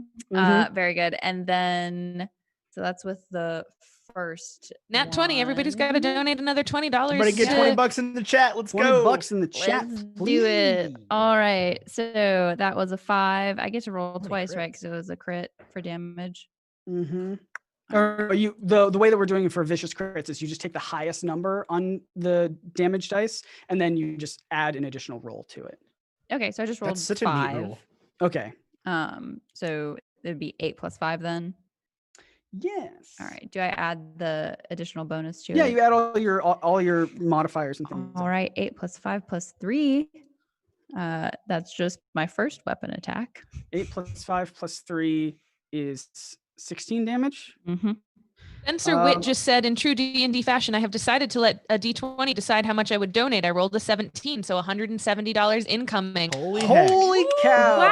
Wow. Amazing. Thank you, That will put us Spencer. over 400.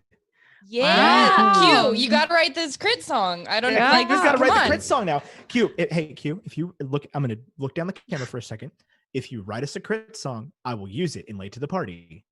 Mm-hmm. You don't even have to sing it. Please, I'll figure out how to put it into We'll music. produce it. Yeah, we'll produce it. If you can send me ideas and stuff, we'll make it happen. Let's do this. Let's collab here.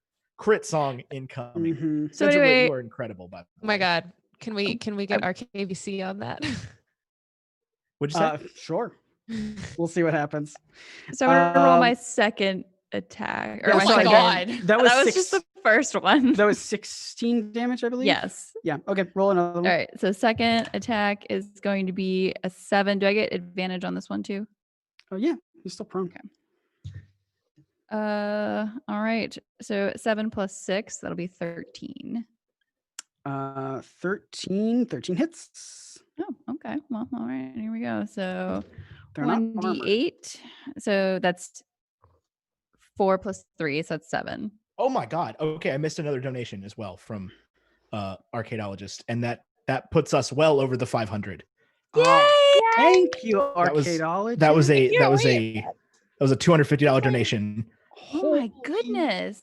I'm gonna cry legitimately Excellent. right now. You guys are amazing. I'm so Oh proud my of our gosh. community. Thank you so much to everybody. They say if you for check the watching Twitter- and donating. Mhm. They say if you check the Twitter, and I was like, I saw you already. I thought I responded, and then I saw another one, and I was like, oh my God. Mhm. Oh, What better way to celebrate than by having Celeste completely obliterate this ape? So yeah, you slash oh my at- gosh, I didn't even add my 1d4 extra. You don't gotta. You don't gotta.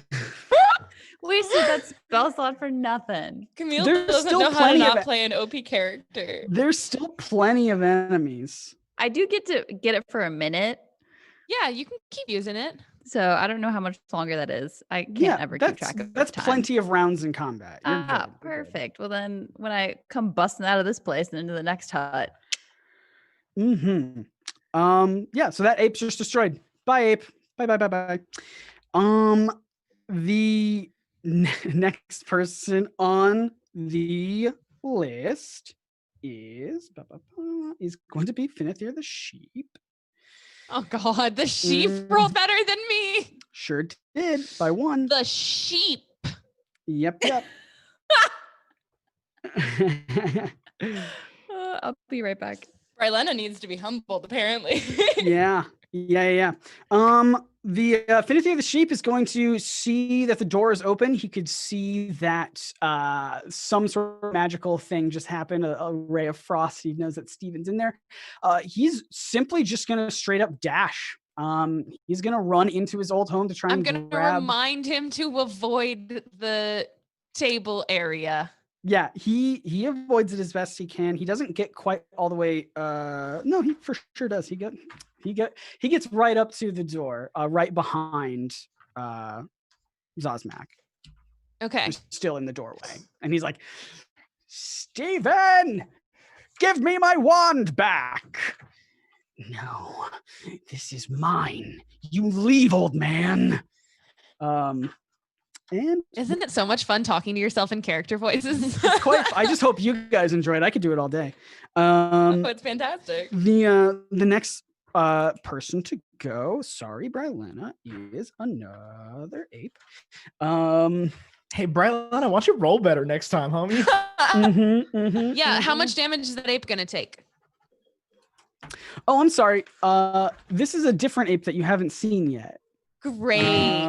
This is an ape. Ape in the- number 26 is gonna move. Well, if you guys would stop destroying them, I wouldn't have to keep putting so many. Wouldn't have to keep spawning them. Technically the way that they work, they're supposed to work where if you give them half damage, they run away and flee. But you guys have just been killing them, so I'm not making them do that. Just obliterating them. Yeah. This ape is going to come out of the other hut, the smaller hut that Celeste is near. It's just going to go out and see you all, and I think it's just going to straight up attack Celeste, who's not here but is now. There's another ape that's gonna attack Celeste. Yeah, Celeste, there's another ape in the other hut that you haven't been to. Heard all the commotion, came into the other hut, is going to attack you now. Let's go. So this is going to be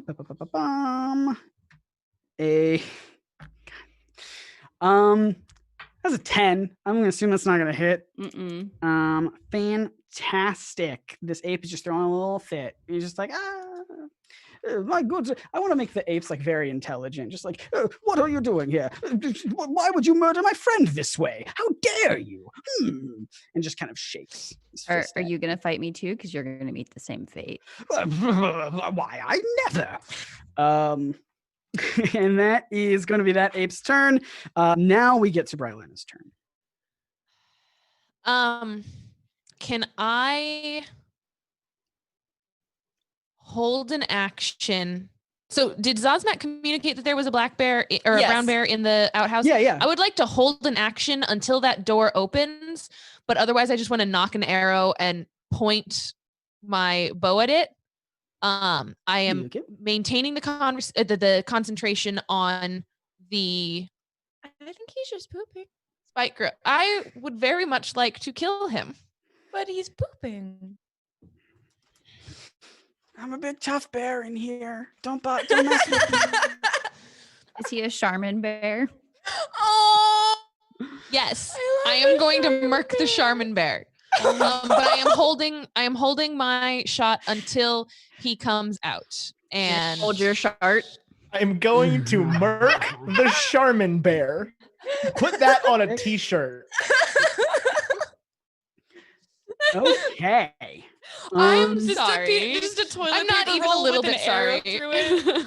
Yeah, that's fine. Okie doke. Is that your turn? I mean, gosh, alternately, I could just attack.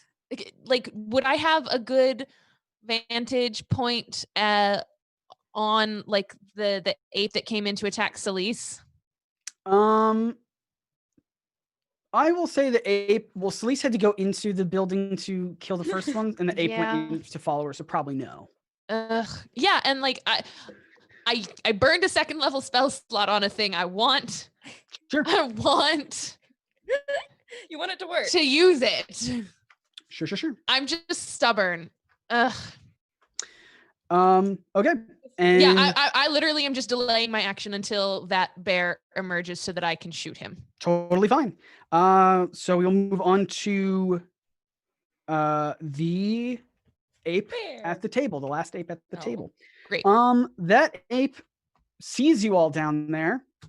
For sure, because one of them from the ground. I mean, Yeah. Croydon from the ground just killed his friend. I was gonna say, yeah. Yeah, There's a sheep on the sheep. yeah. But I'm pretty sure the ape thinks that Steven can handle a sheep. The ape is going to go ahead and attack Croydon. It is going to just throw a rock at you. So it's not going to move at all. Not going to move. It is just going to. I'm sorry. You all are being too efficient, and I need there to be some damage dealt in some capacity. Fair. Yeah, I haven't lost a hit point yet. If you urge him to come out, he might, but he's just going to see the person who destroyed his friend. He's going to take some of the, let's say not even a rock, he's going to take all the dice he's got and just throw it at Croydon there. That is going to be, man, I forgot that apes can attack twice. I should have attacked Celeste twice. Oh well. He's going to throw a rock at you. And that is going to hit because that's a 24. Ooh, good golly. Am I right, Croydon? I'm imagining I'm right. Say that again. Sorry. A 24 to hit. Hits me? Yes. Sorry, I was responding to the chat. Yeah, that do be hitting me That for sure. do be hitting ya. And you are going to take 7 bludgeoning damage with that. So there 7 bludgeoning damage. Yeah, I can do that. Okie dokie. 7 bludgeoning damage. 7? We're sure about 7 bludgeos there? I'm pretty sure. All right. I'll take the 7 bludgeos. That's all fine. right. And the very last person in the turn, out of this outhouse bursts this very mean, very. Does he have like the paper under his arm? He's like he's in the middle of a task and he knows And he as has to soon get as going. that door swings open, I Yep. say, "You've been turned into a bear. You can go home." Mm-hmm. Does a 13 hit? It's Yes, a bear with no a 13 armor. hits. Oh, thank None of goodness. these animals have armor. They just Okay. have their hide. They're just Yeah. getting smacked over and over and over. And yeah, I mean, I guess I'm going to allow my spike growth to dismiss. Can I if I dismiss my spike growth by casting Hunter's Mark on the bear? Yeah. Because they're both a concentration spell, are you okay with that, or do you want me to take a full bonus action to dismiss a concentration spell? I will say only because you all have been playing so well, I will require you to to take a little bit of a nerf there. Yeah. Well, cool. Then I'm not gonna dismiss it.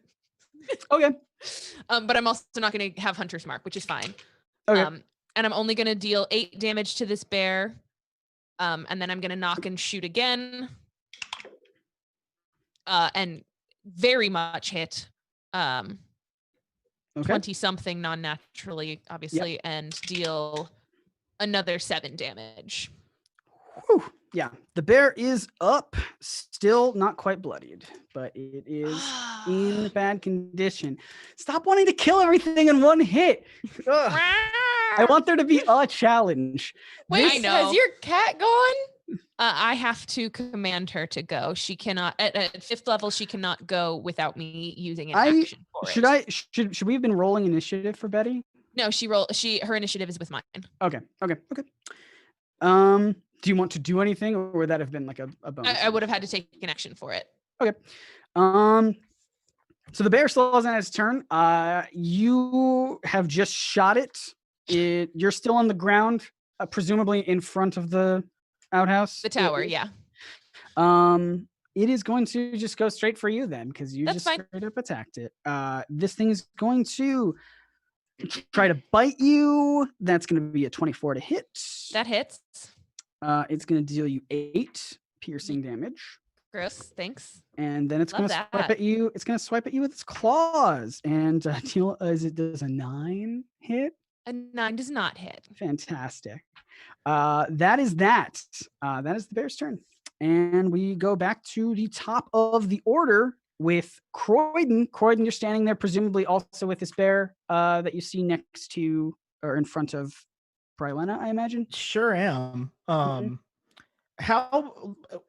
am I able to get into the tower? Yeah, the outhouse is a bit to the left of the slope, so you could just totally go straight to the slope, the ramp up to the tower without passing the bear. Okay. How far away is that from me?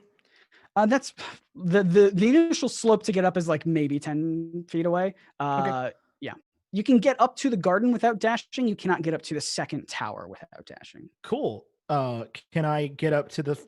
Okay. So here's what I'm gonna do. Yeah. Croydon is going to run toward the tower, and he's going to run up to wherever you just said get to the garden. Yeah. And then I'm going to take a bonus action and Misty Step into the tower. Oh, fun. It's my bonus action. And do you need to be able to see where you're going from the Lord? Do I? Oh yeah, unoccupied space that you can see. Crap. The only reason I ask is because we have a sheep and a raged half orc in front of the door. So I don't know if you'd be able to see quite through it into the building. Okay. I'm just trying to get somewhere that I can attack Stefan over there. There is still the ape in the garden that you are in, if you would like to do that. Yeah. I mean, that's fine. So there's no way I'm going to be able to attack Steven. Without like blasting through the only reason I'm hesitant is because the fact I don't even want to say that, but I will explain later. So I'll tell you what. I'll make you a choice. If you would like to be able to see through the sheep and Zazmak to get into the building, that is fine. It will also impact something that Steven will do, either for better or for worse. I won't tell you, but it will just solidify the rules if you very much would like to do that. I would love to be able to get in there and get a hit off on him. Fantastic. Let's do it then. You can you can absolutely see into the building and through the 2 people who are in front of it. And from the garden, you Misty Step inside. How far do you want to go? Steven is kind of just to the left of the door. I want to get as far in the building as I can, like away from the people fighting on the door. Okie dokie. This room is, you can't get into another room into the building, but you can get all the way to the back wall of this area, which is only really about 10, 15 feet away from this. Okay. Could we make the argument that I can get 20 feet away from Sosmak. Or no, because I can do some creative spell stuff. Ye- I am a sorcerer after all. Yeah. It is hard because this is a round platform. So and he is on to like the left. So the closer you get to him, like the less space. Like I don't know. It's hard to describe the geometry of it. Okay. I will say you can get. I'll say you can get 15 feet away. Okay, that's fine. I can make that work. Okay. So I'm gonna get in there and I'm going to, because I guess Croydon's just kind of like teleport to behind Steven, right? Like Steven would not theoretically see, or would he see me? That is not a problem either way. I just need to know how to roleplay. So if there's a door that Zosmak is in front of Steven looking into the room, Steven is to the left. So if you teleport, like looking at that direction, so if you teleport in anywhere into like the kind of grander space of the room, he's basically facing like kind of vertical to the door, like perpendicular to the door. So he's looking at basically most of the room. Okay, so he would see me then. Probably. Perfect. Okay, so I'm just gonna pop in this room and I'm gonna look him dead in the eye and I'm gonna say, "Double, toil and trouble, fire burn," and cast fireball at him. Excellent. I didn't ask how big the room was. I said cast fireball. I would Is like the room made of stone. I would like everybody to know that the chat is naming famous bears who now have a mark on their back for when Jordan comes to murk them. Yeah, Paddington's gonna get it. Oh no. Okay, so I'm gonna cast fireball, and it's a dexterity saving throw from old Steve-O. Okie dokie. And it's point I choose within range, 20-foot sphere, so I can just cast it. He got an 18. You got an 18? Yes. Cool. He takes half damage. Okay. And then what is? Hang on, let me check something real quick. I need to check my other stuff that I can do. Hang on. Everybody roll a d20 and put it in the chat. Ooh.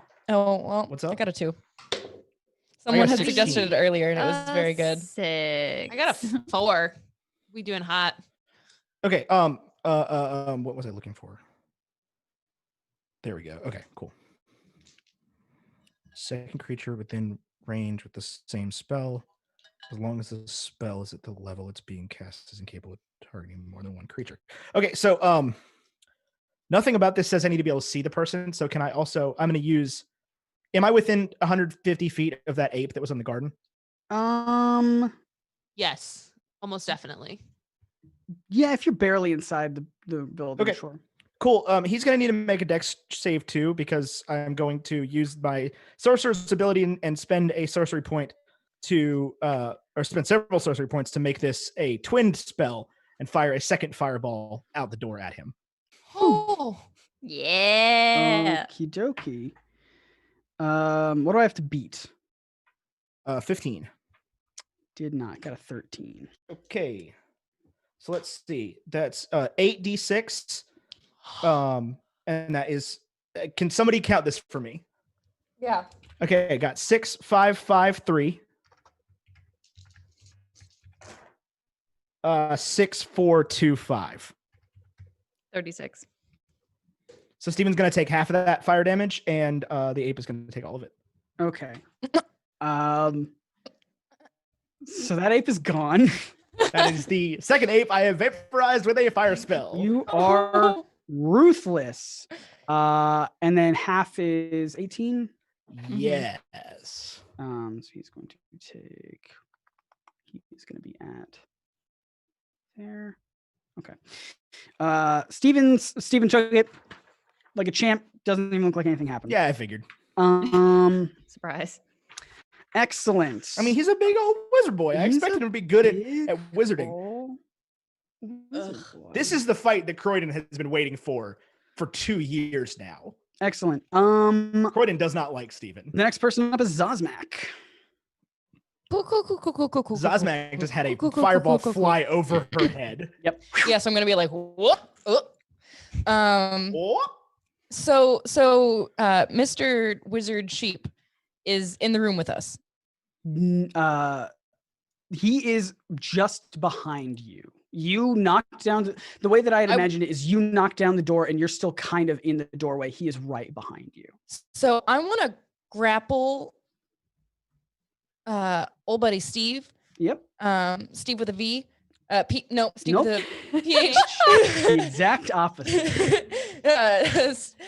Steven with the PH. I'm gonna grapple him. Grapple check? Yeah, sure. the late to the party Twitter just got the DM from Spencer Witt with the donation, as well as the roll that they made to get that donation, the 17. Aw. So, loving this that. so much as I de-atomize some apes. What do I add to grapple? I believe that's just going to be in an opposed strength or something. Okay. 15? Grapple. 15? When you grab 15. a creature or wrestle with it, you can use an attack action to make a special melee attack a grapple. Yeah. I do also have a grappling pin. I don't know exactly. It doesn't explain what that is. Grappling pin, to pin someone, it takes an action. Yeah. I mean, am I not using But- an action to grapple? Yeah. anyway? Yes, You that are- is what that is. Okay. Like that is the thing Gotcha. that you can do.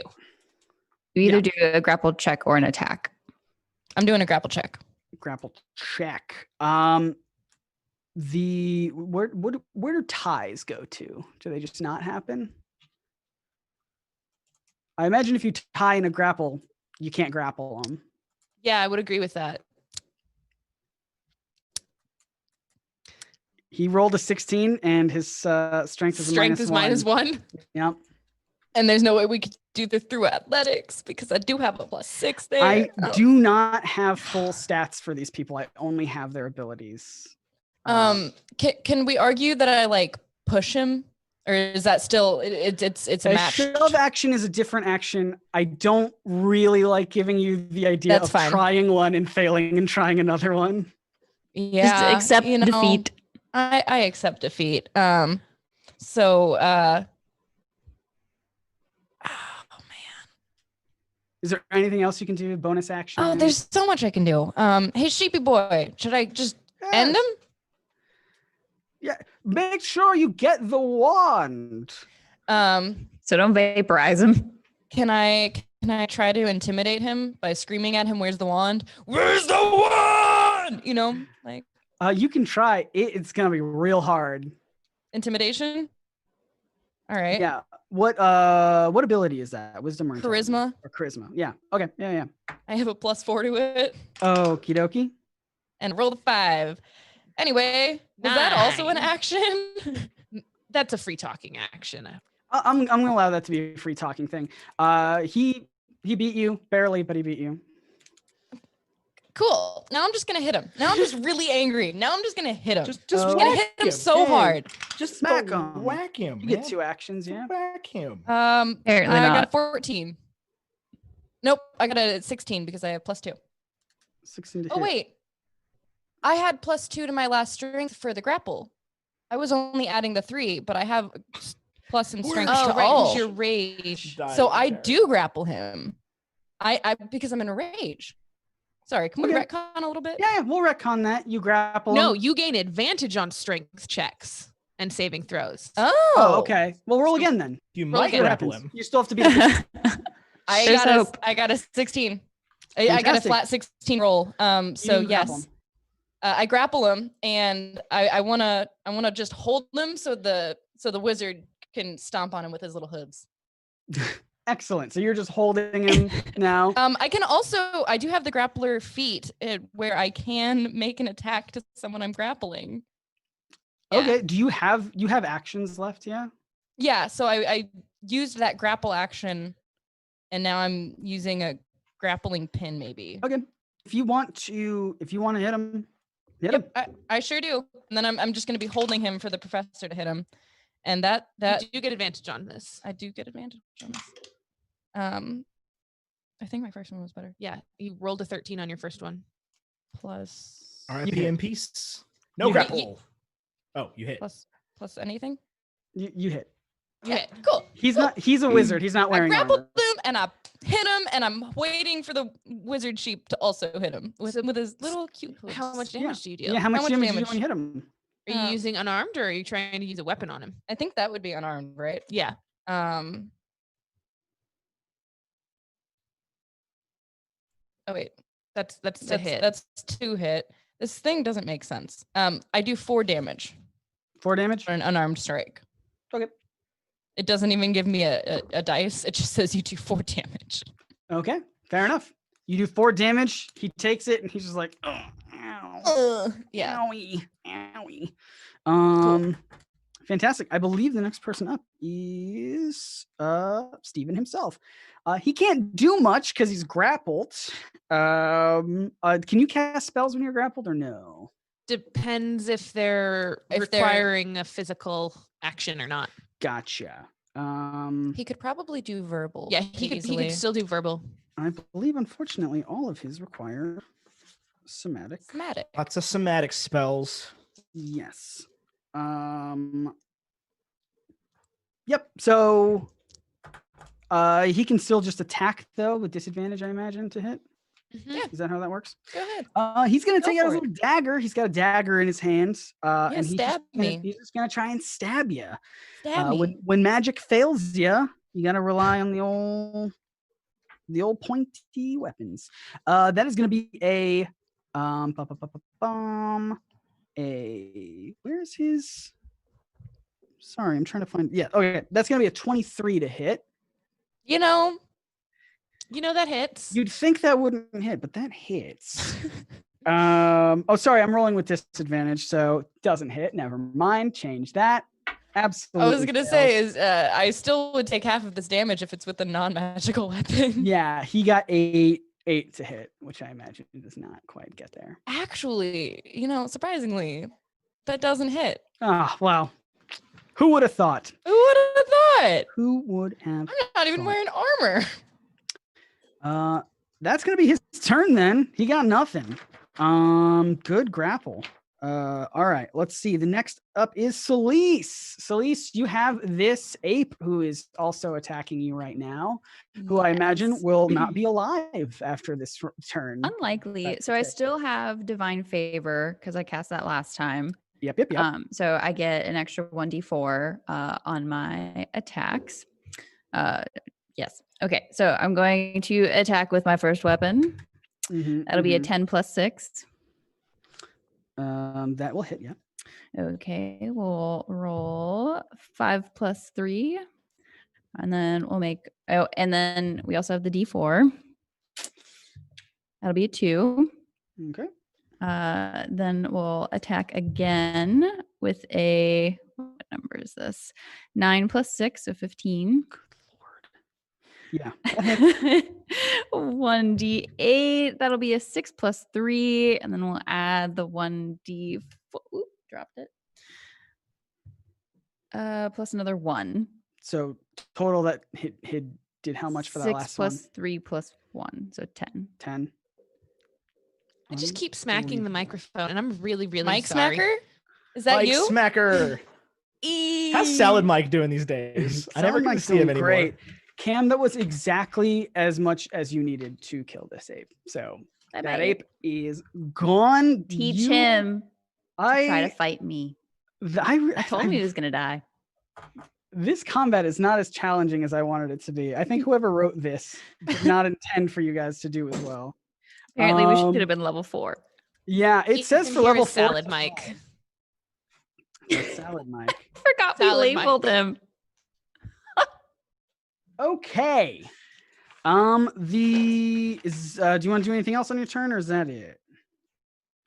Oh, yeah, no, that's it. Okay, fantastic. I mean, actually, I guess I'll move out back towards where everybody else is. Yeah, 30 feet, wherever that puts me. Yeah, you're kind of halfway between everyone from the hut and everyone else. Okay. So another movement will get you to everyone who's battling the bear right now. It is Finithir Shinebright's turn, the little sheepy boy. Finithir is going to very much appreciate this grapple done by his new best friend, Zosmak. Finithir is going to just take his little sheep hooves and just start clobbering Steven here. Is advantage on attacks? Yes. Yeah, I mean, I wouldn't How's see he why it grappled? wouldn't be. I mean, I'm pinning this He man down. grappled. He grappled. Cool. That's gonna be a that'll hit. Let's go, sheepy boy.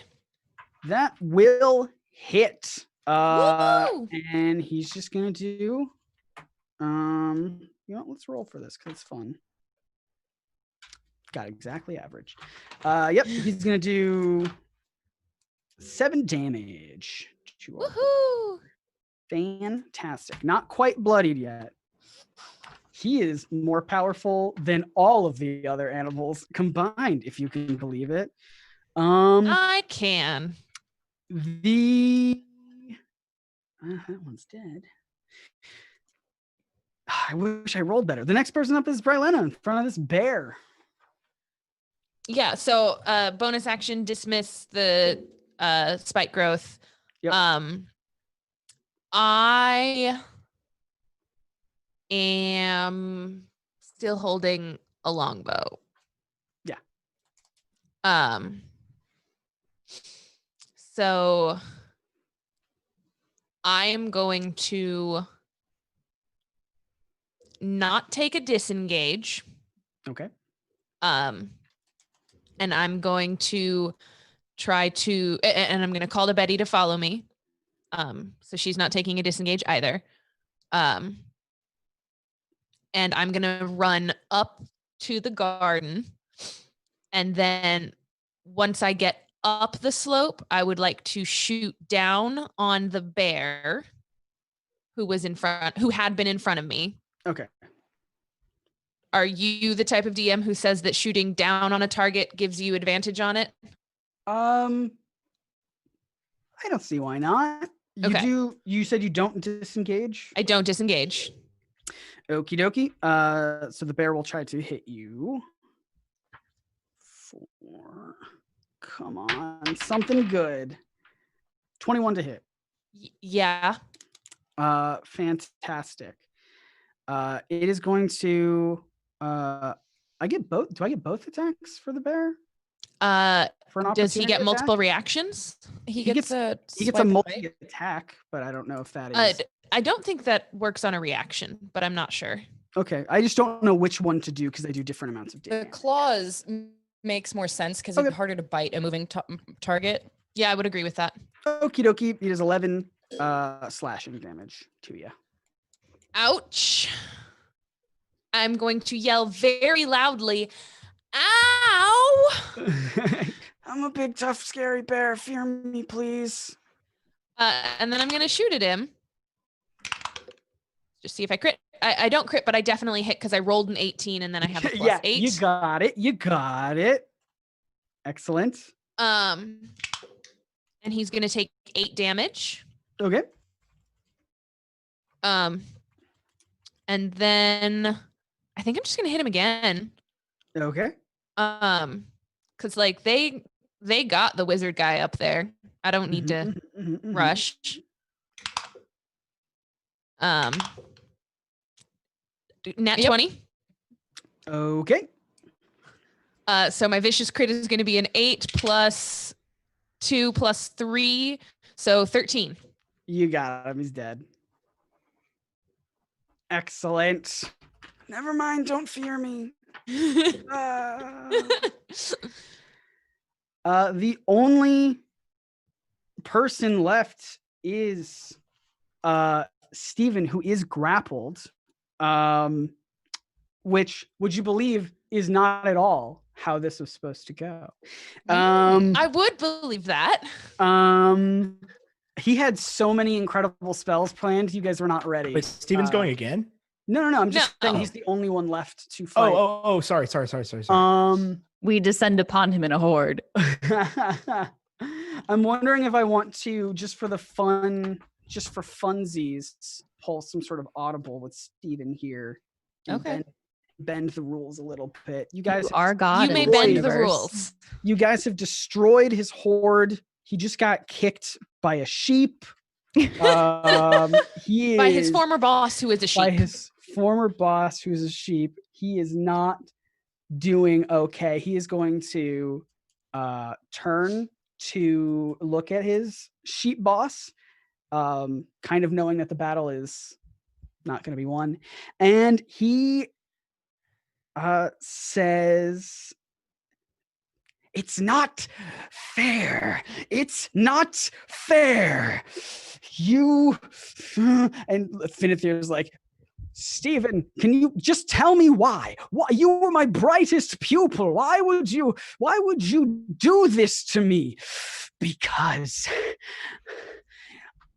I have wasted my life trying to be your pupil.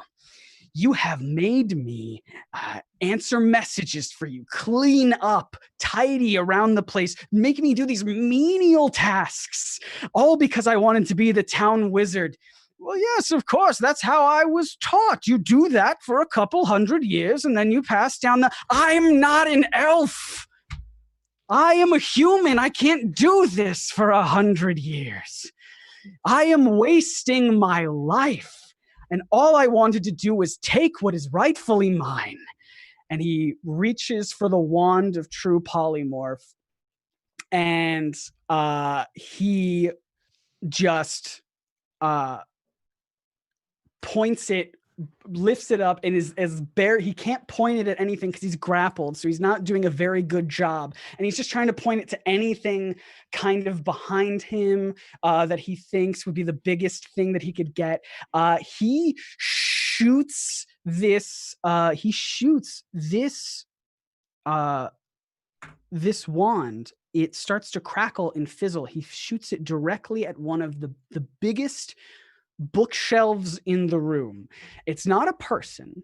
It's not. It misses you. It like miraculously misses you, Zosmak. I was fully expecting him to be turned into like a rat.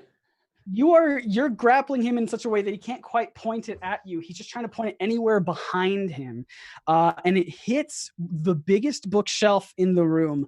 And Oh no! all you guys see is the bookshelf starts to rattle and shake and morph into this kind of, the wood starts to splinter, the books fold over on themselves, and everything starts to grow, and breaking down these walls and structures, and the ceiling bursts. What he has morphed his bookshelf into, using as much magic as the wand will take, he has morphed the big giant bookshelf into what I can only describe as a bookshelf dragon. Kill it with fire. It is made, the wings are made of books and papers. The full structure is just made of all this wooden bookshelf that is creaking and splintering and cracking. It lets out a terrifying roar. And I will say, if you think it is fair, you are all distracted enough that Stephen can slip out of his... I was gonna say, I'm gonna choke him. I'm gonna pop his head off. I'm literally gonna try to like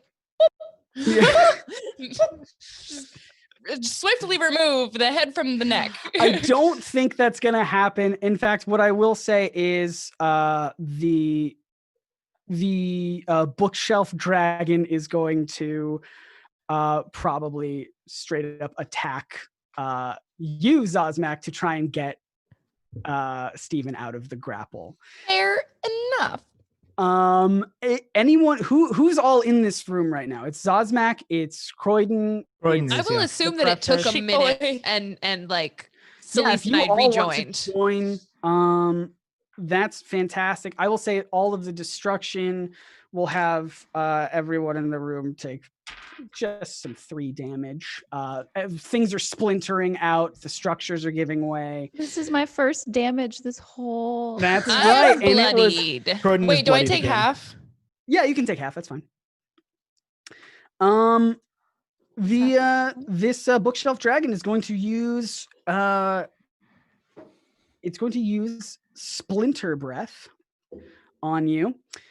I don't like this. Yes, it will send out a shower of wooden splinters in a 15-foot cone. It will hit potentially Steven as well. Everyone. It'll hit everyone. It will hit everyone. Everyone make a DC 13 dex save, please. Tyler, Okay. Zosmak, I think you have advantage. Mm-mm. I As a rolled a part 19. of rage. Grappler? Rage? Scroll down. I rolled a 7. Strength. 7. I'm gonna die. I also rolled a 7, but I Uh, have a +2. I got you said Dex 18. Yes. I'm taking half. So who failed? Croydon failed. Croydon Does failed. not. Advantage on Dex against How effects many you hit can points do see you while have? not blinded, deafened. Yeah. How many How hit many points does hit who points have? does Creighton have? Why? I don't understand. I'll still roll with advantage. Hold on. Croydon, how much hit points do you got? I still didn't pass. Okay. Croydon, how many hit points does Croydon have? 20. Okay. Okay. Oh. Who all, Croydon down. who all succeeded and failed here? Oh God. Succeed.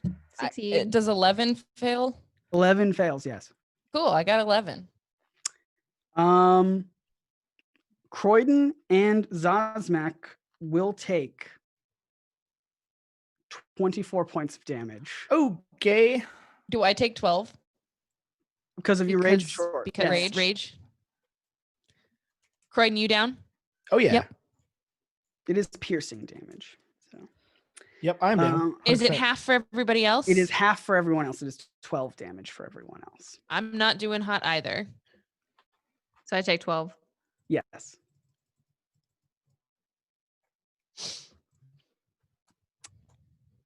Okay. Okay. We are Ouchie. going to say Hey, maybe we should have took stop that sheep and took a short rest. Too late you now. weren't doing so bad then. Yeah, I have I 10 mean, HP I left. wasn't doing bad. I had 20 hit points, and I was about to like rip this book dragon in half. But How many does Zosmak have? 23. Okay. I'm still in a rage. Okay. That is going to reset the order. So it would otherwise be Croydon's turn. of course it would. I guess I will have you make a death Yeah, I gotta make a saving death throw. save. Yep. 10, 11. You got it. That's a success. That is a success. Zosmak, it is your turn. And Steven is gone.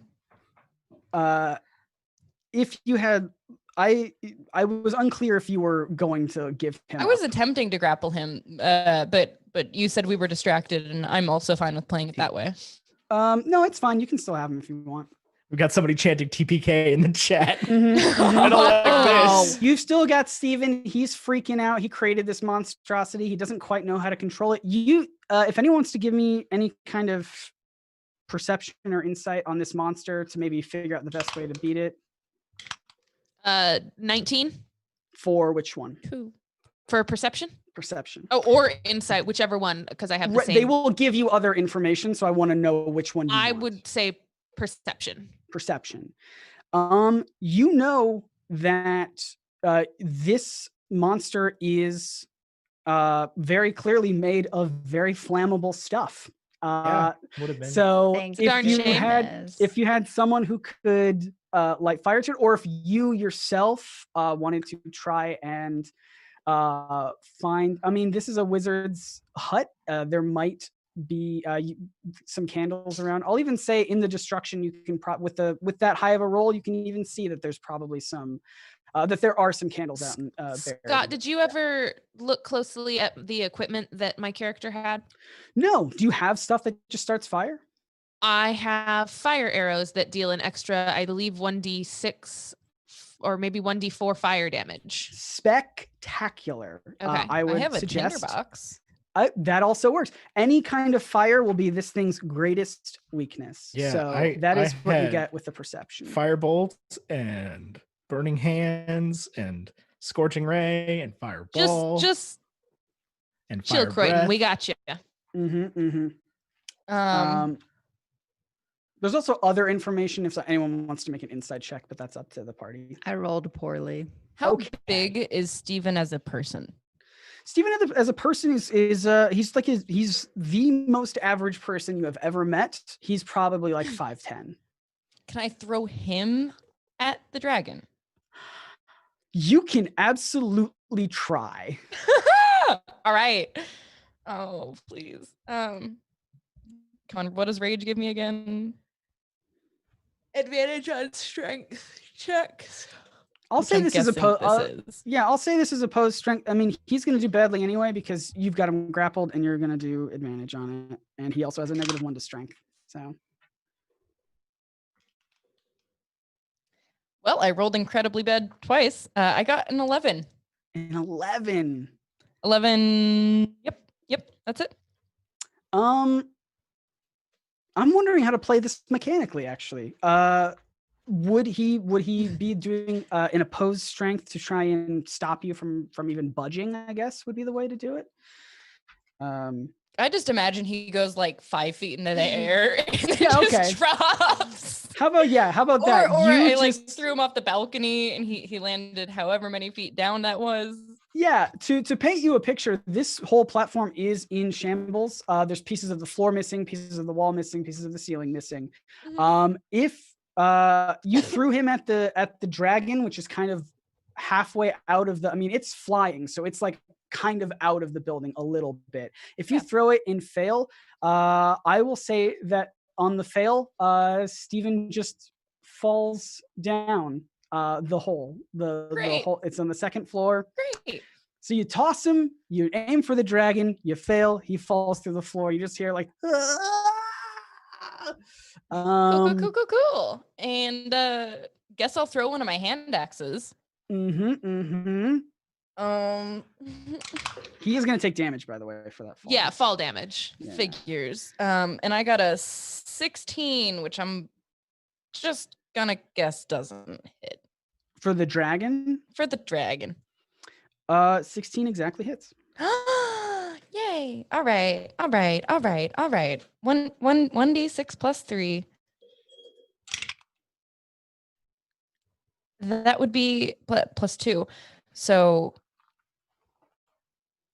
7 total. Thanks. 7 damage. I'm a math major. Excellent. The dragon, the bookshelf dragon, does not really budge at that, but good start. You tear a little bit of the paper wings a little bit, but it is fantastic. Yeah. Still I don't have any healing magic, so I can't help anybody. It is going to be Steven's turn, who's just fallen to the ground. Looks quite bad. He is going to, let me see what the range on some of these spells are.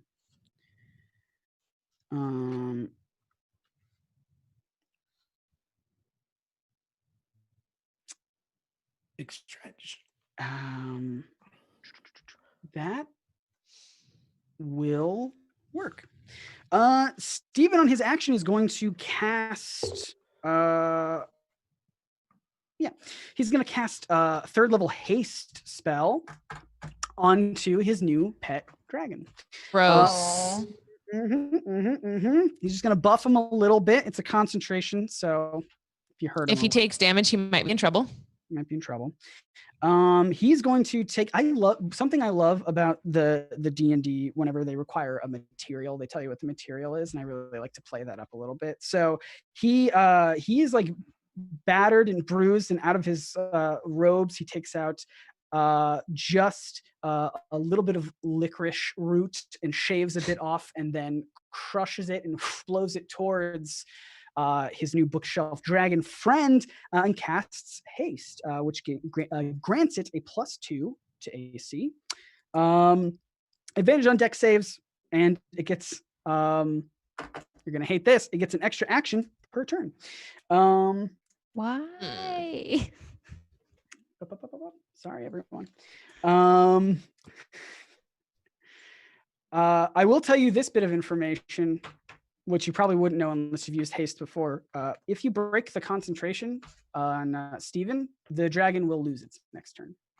Ooh. I should have made you roll for that, but I did not. It's fine. All right. It is going to be, that's Steven's turn. It's going to be Selisa's turn. All right. Celise is going to walk over to, is it Croydon? Croydon. Croydon. Croydon. C-O-R-Y-D-O-N. Every time I'm like, I don't quite have the My name. child. And I am going to spend my action using lay on hands, and I am going to heal him for 10 hit points. Oh, heal for me for 10 hit points. Got Yes. it. Got it. Perfect. Yeah. I accidentally just touched the kill character button, so I hope that doesn't ruin everything. Man. But Oh, wow. Well, good stream, everyone. yep. No, we're good. Got 10 hit points and I am up. Yep. Thank yep. you. Please Thank set you. that fire or the dragon on fire, please. Oh, I will. Yeah, it's fine. Good. All right. And I don't think I have any real actually nope. Nope, that's all I'm gonna do. That's my turn. Okie dokie. Next up is the sheep's turn. Finithir Shinebright will probably see this terrifying dragon and also know that Steven still has the wand, so he is gonna book it out of here. He's gonna dash as far as he can, which he will probably just get to the bottom of the whole structure just outside the kind of garden area. So he just straight up abandoned everyone and is gonna be headed for Steven next turn. That's him. Brylena, that is you. So first I'm going to tell Betty to go find the wizard man and attack him. Her moving speed is 50 feet. Okay. So will she be able to get there this turn? She will not quite get there, but she will be further than how Finithir is. Yes. Okay. And then I... 1 second. Ethan, what's up? No, you're fine. Go ahead, Jordan. I just have Okay. a comment at some point. Okay. I would like to cast Hunter's Mark on the dragon, which will help me deal an extra D6. And then I will, instead of using a regular arrow like I have been all campaign, I'm going to use one of my fire arrows, which does an extra 1d4 of fire damage on a hit. Excellent. And I don't know if that would double because he's made of paper. I will leave that to DM's discretion. But first I'm going to roll the hit. What are you asking, if he's like vulnerable to fire damage? Yeah, he 100% is vulnerable to fire damage. Great. That's what you had gleaned from your perception check. 14 plus 8, 22. 22 hits. Absolutely. So many dice. So 4 plus 4 plus 3 plus 3, and then doubling the fire damage for another 3 gives me 8 plus 9, 17 damage for that first hit. Whoo! Yes. All right. And then I'm gonna do the same thing again. Does 15 hit? 15 does not hit. Dang. All right. And I burned 2 of those fire arrows on that. Okay. I only have 6 of them. Well, this is kind of the end boss, so let loose. Yeah. Fantastic. The next up is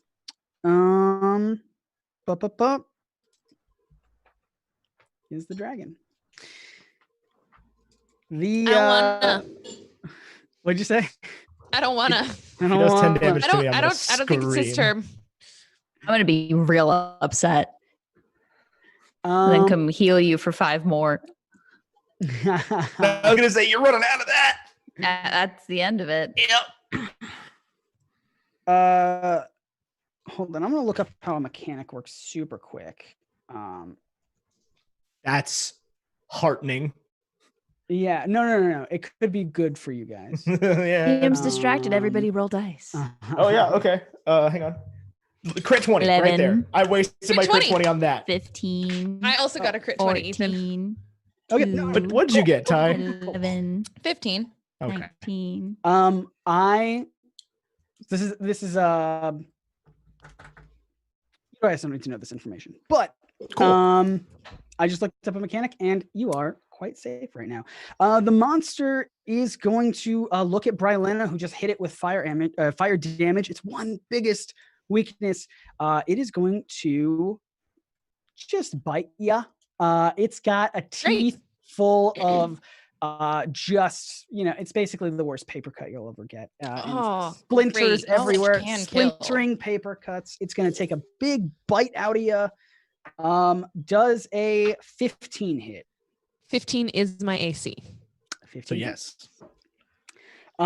It is going to do 400 damage. shoot, I've never used these dice before. I didn't even have them out. I get to use D10s. I've never used D10s before. Oh, Ever? Do a D100 I'm sorry, of damage. multiple D10s? Yeah, multiple D10s. Great. Celeste, I'm going to go down. Maybe, you don't know. I have 10 HP left. Yeah, well, he just has to roll. There's going to be a TPK. I can't save both of you. TP. I didn't get hit. I know, but one of you's going to. Or, like both of you eventually. I need more fire people. I need the fire people. You need a tiefling. What is how much HP do you have currently, Jordan? I have 10. You have 10? Yeah. Well, now you have 0. You are incredibly lucky. This thing rolled so poorly. It did 8 damage to you. Jesus Christ. Your girl Yeah, not I've doing never- hot. I've never rolled a D10. I've never had to. Wild. Yeah, I know. Excellent. That is. Oh wait. It can attack more than once. It can can't attack it? more. It can attack more than once.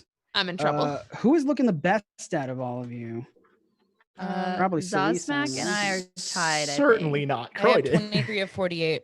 I have 23 of 38. Okay. I have 10. Cat, So don't do that. I'm doing the best. I'm doing no. I She mean, said, we're "Cat, on don't do really that," and level dipped. footing. Okay. Okay. Sorry, your cat. What a brat. She got on the counter. I Like a Which cat? Chicago. Chicago. Of course, she's the pretty one. problem cat. The pretty one. Jordan's AC is 15. 15, yeah. Yes. 15. Indeed. You about to kill her while she's off mic? Yeah, That's just phenomenal. just for curiosity, I rolled just an attack, and I was going to decide who it was later.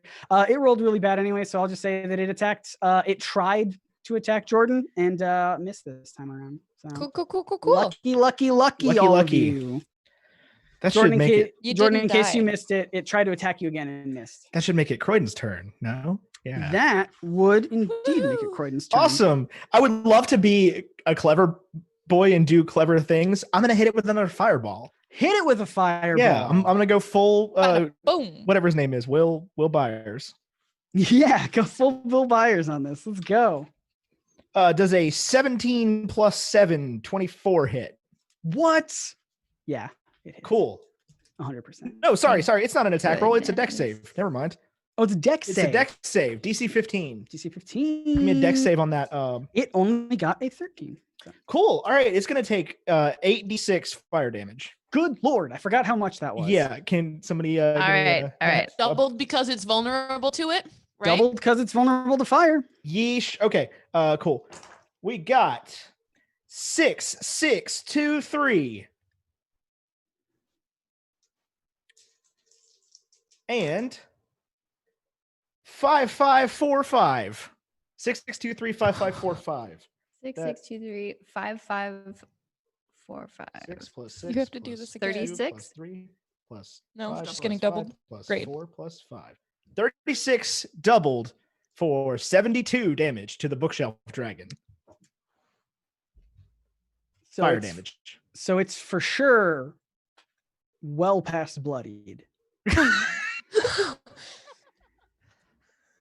How far past bloody? Very far past bloodied. How about we God, but just it's keep not our fire dead. boy alive? How about, here's what I'll tell you. This thing is made of paper and wood. It is like most all of it is incinerated just so that it's like this kind of skeletal thing. The paper is singed and tattered. This thing is barely standing. The next person up is Zosmac. Cool. Cool. Extremely neat. Extremely cool. Can I get a vibe check on Steven? Not actually a vibe check, but where he on the ground? He's on the ground. Yeah, he's on the ground focused on the dragon. What's the chance that I could drop from the tower on his head? You could do that. I will require an acrobatics check to get the pinpoint precision of landing directly on him. Deal. I will also have you take at least a little bit of damage. But it would be halved. I'll say you take halved falling damage for that. And then Cool. I will say he will take the full brunt of whatever falling damage. How would I calculate damage for this? I don't even know. However much damage I take, he how takes. far are they falling? This would be this would only be about 30 feet. I'm So sorry. I just missed something. Did somebody just like end of Harry Potter this thing? Like, let's Yeah. finish it the way we started it, Tom. Together. Yeah. Is that what just happened? I'm jumping down on top of him. Go, I God. think- Yeah. I thought you literally just like, I mean, She I tackled him already off the- threw him out. that's, oh yeah, that's true. That's true. Yeah. I should have Harry Pottered it. You You know. So That yeah, would've been good. fall damage is 1d6 for every 10 feet. Ooh, that's a lot. Yeah, Okay. which is also how much Steven should have taken when he fell. Yeah, I rolled a different number that I feel would have been around the same amount regardless. Okay. He's not looking too hot, guys.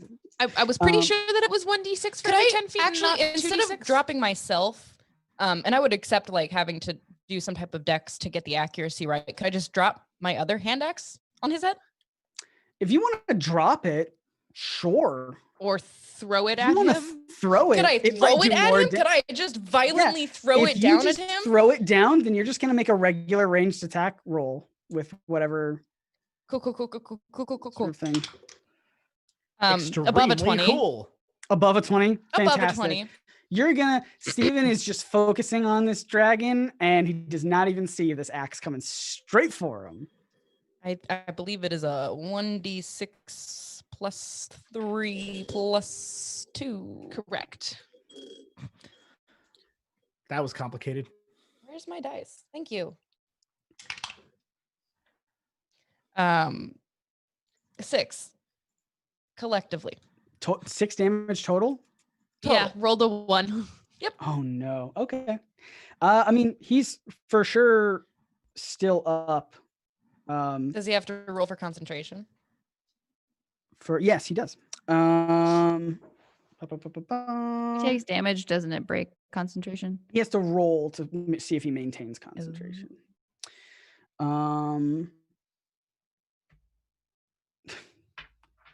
He got it. He's still concentrating. He rolled a 19. That wasn't Cool. even- Well, that was my first attack. okay. I know it. Do it again. I love I know. snacky people. So I've Out already of hand axes. I'm out of hand axes, All right. and I know it takes time to equip a weapon. Mm-hmm. Is it an action or a bonus action? To pull out a new weapon, I believe is a full action. What do you want to do? And I will work with you to see if this would be a thing that we can accomplish. You know, I don't know. I just want to kill Steven. I don't know. I don't know what to tell you. Okay. You know, this could be when I jump out the window. Maybe you jump out the window. Yeah. It's not even a window. It's just a giant It's hole just in the a roof. hole in the floor. I think that you Moon door. I think you jump out the moon door. I jump out the moon door and you wanted to do this as an acrobatics type check? Yeah, if you're flinging your body at it, I think you need the precision of acrobatics. All right. Tyler, I'm you know just- you have to change your name on Twitter to Unnatural 20. out of hand action. Unnatural 20. Unnatural 20. What you want to do with it? Absolutely. I want to land on Steven. I want him to take all of the force. You somersault out of this room. You are just front flipping like crazy.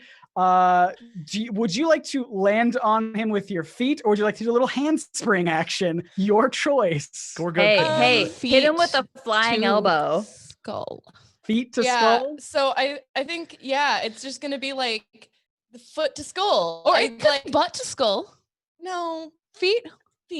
So I want to leave like a shoe print on top of his head. You know what I mean? Like 220 pounds barreling down with precision accuracy of an unnatural 20. Yes. I just want him to be gone. You are 100% flying through the air. You just threw an axe at him. It hit. He's not breaking concentration. You fly down there. You're like, let's do this. Let's end this fight once and for all. He gets hit, takes a ton of damage that I'm just I'm not even gonna roll for it. I'm just gonna say he is for sure out of the fight and has lost concentration. He was not doing so good to begin with. I'm also willing to take some of the damage because obviously, right? I have to. Let's go ahead and say you take. I only rolled 10 falling damage. So if you want to have that, that's all you. You crushed it. Steven is out of the battle, lost concentration. The dragon loses all of its buffs. It cannot attack twice anymore.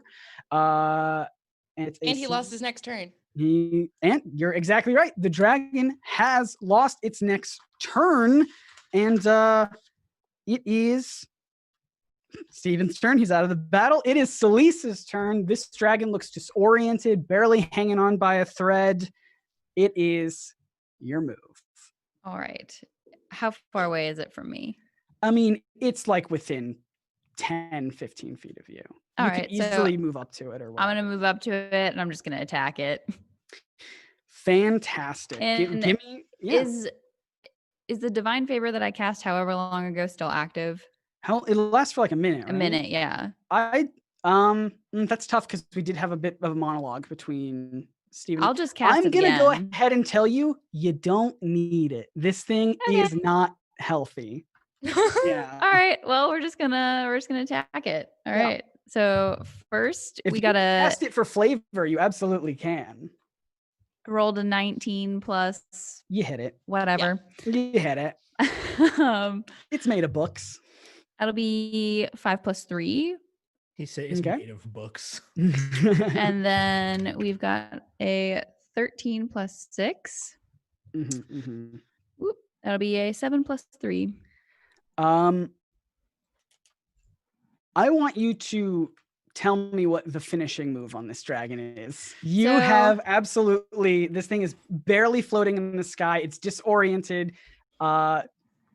What do you do to it? So I'm gonna just waltz up to this thing, and I am going to reach up with my battle axe and chuck it at it. Yes. And it is going to hit it in the neck. And so the head is going to sort of like start to come off. And then I'm going to come up and just smash it with my hammer such that it explodes. It bursts into like this kind of crackling sparks of fire. It was already singed. Sparks go out, float up, ash falls to the ground. This thing is completely disintegrated and destroyed. You are officially out of combat. And Steven is And that's a wrap. Thank you, Let it all everybody. go. Steven is still unconscious on the ground. If you would like to talk to him and try Good and gravy. if you would try to talk to him and try and return Finithir to his true form, if that is a thing you'd like to do. Yeah, where's the wand? The wand Yeah, is on Steven Zazmat, still. grab his wand. Yeah, can I like investigate the body? Yeah, he's very unconscious. Should I roll with advantage? Yeah, go for it. I mean, That was an 18, and then that was a 5. you found it. It's the wand that he's had on his hip this whole time. He is not able to do anything about it. Anyone who wants to give me an Arcana check on the wand? I was just gonna say I'm gonna hold shorthand. this wand out because I don't have any magical capabilities. Finithir is gonna be like, my wand, yes, please, you must cast it on me. Ethan, What'd you get? no. You got a nat 1? On that Arcana Aw. check, All yeah. right, I haven't done no. an Arcana check yet. I'll do I got one. a 17. Yeah, Arcana- Jordan got I rolled a Jordan- nat 20. Nat 20. Well, With that nat 20, our paladin here looks at this wand, and Finithir is itching to get someone to cast it on him. But you notice that this wand is not in good shape. Wands typically have only so many charges that they can use before they get harder and harder to function. All of the enemies that you fought along the way here were people turned into animals. This wand has used so much of its magic, and it was not invented by Stephen. It was invented by Finithir. Stephen had no idea how to upkeep it and to keep it properly functioning, so he has just totally with that final blast to turn the bookshelf into something. This wand has basically with a nat 20, you know that the next if someone tries to cast this Wand of True Polymorph spell, and you do have to make a check. If you fail, you know that something could go horribly, horribly wrong on the person you cast it on. It could go right. There's a good chance that everything will be fine, but you know that something there's a risk to it. So Finithir is saying, I don't care what the risk is. I'm tired of being a sheep. I've been locked in my own house, in my own garden for 2 years. I can't take it. Someone please cast this wand on me. I mean, I'll do it. 2 years in the life of an elf means nothing. Yeah, it's gonna be a lifetime, buddy. Yeah, if it's you do been this like, wrong. what did you blink? I want to get out there with I've not been able to socialize. 2 years without socializing for me? I hug the sheep. It feels nice. Thank you. Just in pee right now. Some of his wool soaks it up. It's fine. Yeah. So what does the party want to do? You want to try to cast it or not? Croydon says, I mean, I'll take my best shot at this spell. It's a little bit out of my wheelhouse, but Can any of us provide a help action to him? Any of you? Yeah, you can provide a. Yeah, I will say this. I will say if two of you would like to try and hold the wand together. Can all 4 of us hold the wand together? Yeah, you know, all 4 of you can hold the we're gonna wand Captain together. Planet this. Yeah. This wand is falling apart, so you're gonna hold it together. Who's gonna make the roll? Croydon? What role? Yeah, I can roll it. I think yeah. Croydon does it, I but think he Croydon very makes much the should do it with advantage because of Yeah, all of he the does it help. with advantage because you're all helping. This is if you want to cast this, as I said, you will have to make a check, and if you do it wrong, if you fail, something horrible will happen. Am I rolling like plus spellcasting modifier? Or has- just You a are flat you are D20? you are rolling just straight Arcana. Okay. This is just your magical knowledge and ability to use this wand. Okay. You are using Arcana, and I won't tell you what DC you need to hit, but again, there is absolutely a chance that something terrible happens. So Great. Okay, so I'm rolling plus advantage. Yep. Plus Arcana. Okay. Yep. You got Croydon this. just holds on to the wand and says, well, here goes nothing. That's an 8 plus 3 on the first one. Okay. Oh, God. Please roll well. Okay. Net 20. Yes! Let's go. What? Let's go. Incredible. Because otherwise This we were was all the dead. live stream of Nat 20. God, I have Nat just 20. I've wasted I think I every rolled good. I mean, here I 4 can. Nat 20s. I think I only Let's rolled take a one. journey here. Let's take a journey to that Nat 20. Take a journey to that. Right, you can see it Oh right there. Empty My alive. gosh. Nat 20. What a It's blurry. I clutch. can't make it not blurry somehow. Here, You're I fine. don't know how to focus this camera at all. What But that's a nat a 20. I wish we had our podcast music right now. absolutely clutch. I want to tell you the DC to succeed was 17. Yeah, Whoa. God. You, I'd have this had to, wand with my was +3 used, Arcana, I would have had to really nail that. This wand was used like crazy. So you absolutely succeed. You all have your hands on this wand. You're channeling what any kind of magical ability that you have, and with the bright flash of a light, this sheep cotton explodes outward. This sheep, just not cotton, obviously. Well, but you know what I mean. This sheep turns into your former wizard, Finithir Shinebright, standing right before you. He is just checking himself all over, making sure he's looking good. As polymorph works, he had clothes already on him, so it's not like he's naked in front of you. Oh, you missed a little spot of fur, just right there. Thank you. Thank you all so much. Oh, I feel much better in this form. I cannot believe it's been ages in my own, relative. I just want to talk to people, and this has been an exciting journey. Thank you all so much. Now, I believe, as is tradition, the grand festival must end with a closing speech by the town wizard, and I believe that is where I will be heading. Can we all carry him on our shoulders? You may all carry your former. Yeah, before we do that- Hey, buddy, you got wizard. any healing magic? Oh yeah, we are wrecked. Yeah. He for sure heals you guys up all good. Thanks. Ethan, what I were you had gonna 2 say? HP I was just gonna say before we pick left. him up, Corin's gonna give him one of those like French Revolutionary handshakes where you like grab his forearm and like Yes. Yes. Absolutely. He welcomed. He's still kind of old, still kind of young in elf terms, but he's got a little like, oh wow, good shake. Yes, of course. So you all head back to the festival. The sun has set. Another successful summer festival, a little bit more adventurous than the other ones. People, since your leave, have reset up the stalls. Everyone's back out, kind of cleaning up.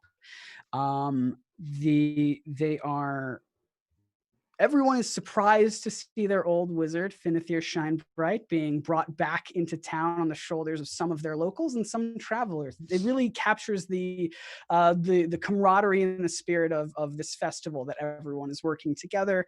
And he, as he wants to do, as he always does, wastes no hesitation, Shinebright, to jump up in front of a crowd and deliver the biggest, longest speech he can, being as showboaty as possible. As he delivers this long speech, I want to check in with our players one last time to see what you guys are thinking or doing as we wrap up. So Zazvak, you look quite excited. What's going on in your mind?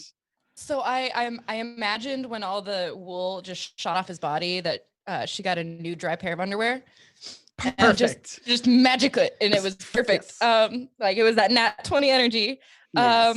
Nat 20 energy. Zaz is just absolutely enthralled by what he has to say and is very engaged with what he's saying, even if it's so boring.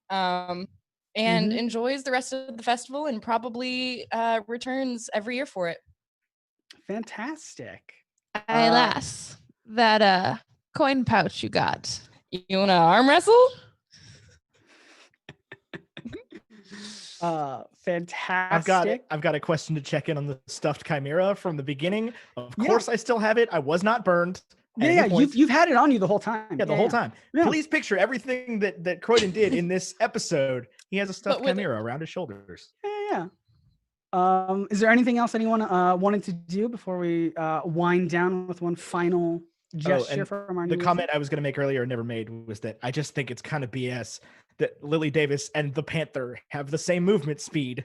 It's a panther. I'm She's a monk. Celeste. Mm-hmm. Oh, are we talking about actually? I'm talking about actually Lily Davis. You have the Oh. same speed as the Panther, Mm-hmm. which like No. somebody would notice if this girl can run as fast as a panther. She's a monk. So yeah, Croydon, you're just sitting in the crowd. You were kind of a big fan of this of the old wizard. You're glad that he's Yeah. back, kind of in his thing, doing his whole spiel in s- front of everyone. Athletics? I stand in the crowd and I Athletics. listen to the speech, and as he's finishing, I just give him a little salute and turn around and disappear into the crowd. Zaz Fantastic. and Brylena are definitely going to arm wrestle for that. And arm wrestle for that money. We both rolled so poorly. You're tired. It's been an adventure. I rolled a 9 + 4 for an 11. Mhm. I got a 2 + 6. So I give you Excellent. some of the coins. What does how's Brylena feeling after that? Hey, lassie, you fancy an adventure where we go and maybe do some more of that killing stuff? Especially More of murder. that killing stuff. More of that killing stuff. Excellent. Hmm. So do you you guys are doing your own thing in the crowd. He's still kind of giving his big old speech. Celeste, what's Celeste up to?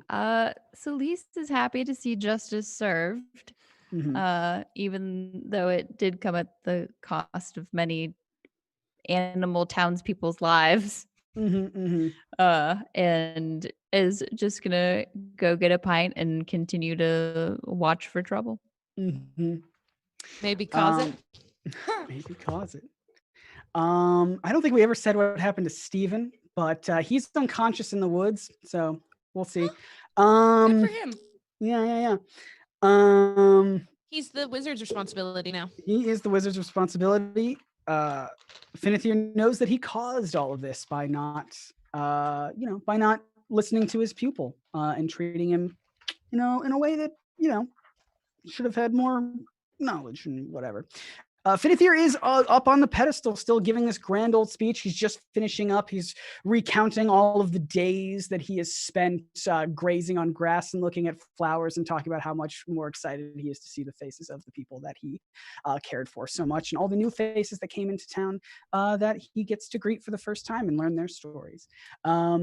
As he is wrapping up, it is just about time for that big fireworks show to close out the ceremony. People are fiddling with them over in the kind of back area. They're kind of having issues with it. They're not quite getting it to work. And so as the big kind of welcome back gesture, Finithir Shinebright uses his biggest, as big of a spell that he can muster to shoot off his own magical fireworks above the town of Chitterwood, closing out the summer festival. And that is where we'll leave it. That is the one shot. So lovely.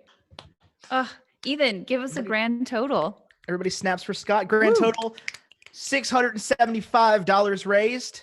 Oh my Plus god. our 500. Plus our puts 500 us at for over 1,000. $1,175. Holy cow! Yeah, Amazing. $1,175. Scott, You did wonderful, my guy. thank you so much. I'm so sweaty. I don't know if it shows up on camera. It does This room's not. very hot. You look very purple. That's the plan. Also, Thank your you. head No, looks thank you to incredibly everyone for good. watching. Like the I just realized to end the stream, I need to be upstairs for that. So Well, let's give a round of applause to all of our players right here. Brylena and Zazmak and Croydon and Celeste. Snaps for Excellent everybody. work, Snaps everyone. for everybody. There this was is- super for fun. Scott Yes. being an awesome DM. Scott, that was awesome. Oh, thank just you. yeah.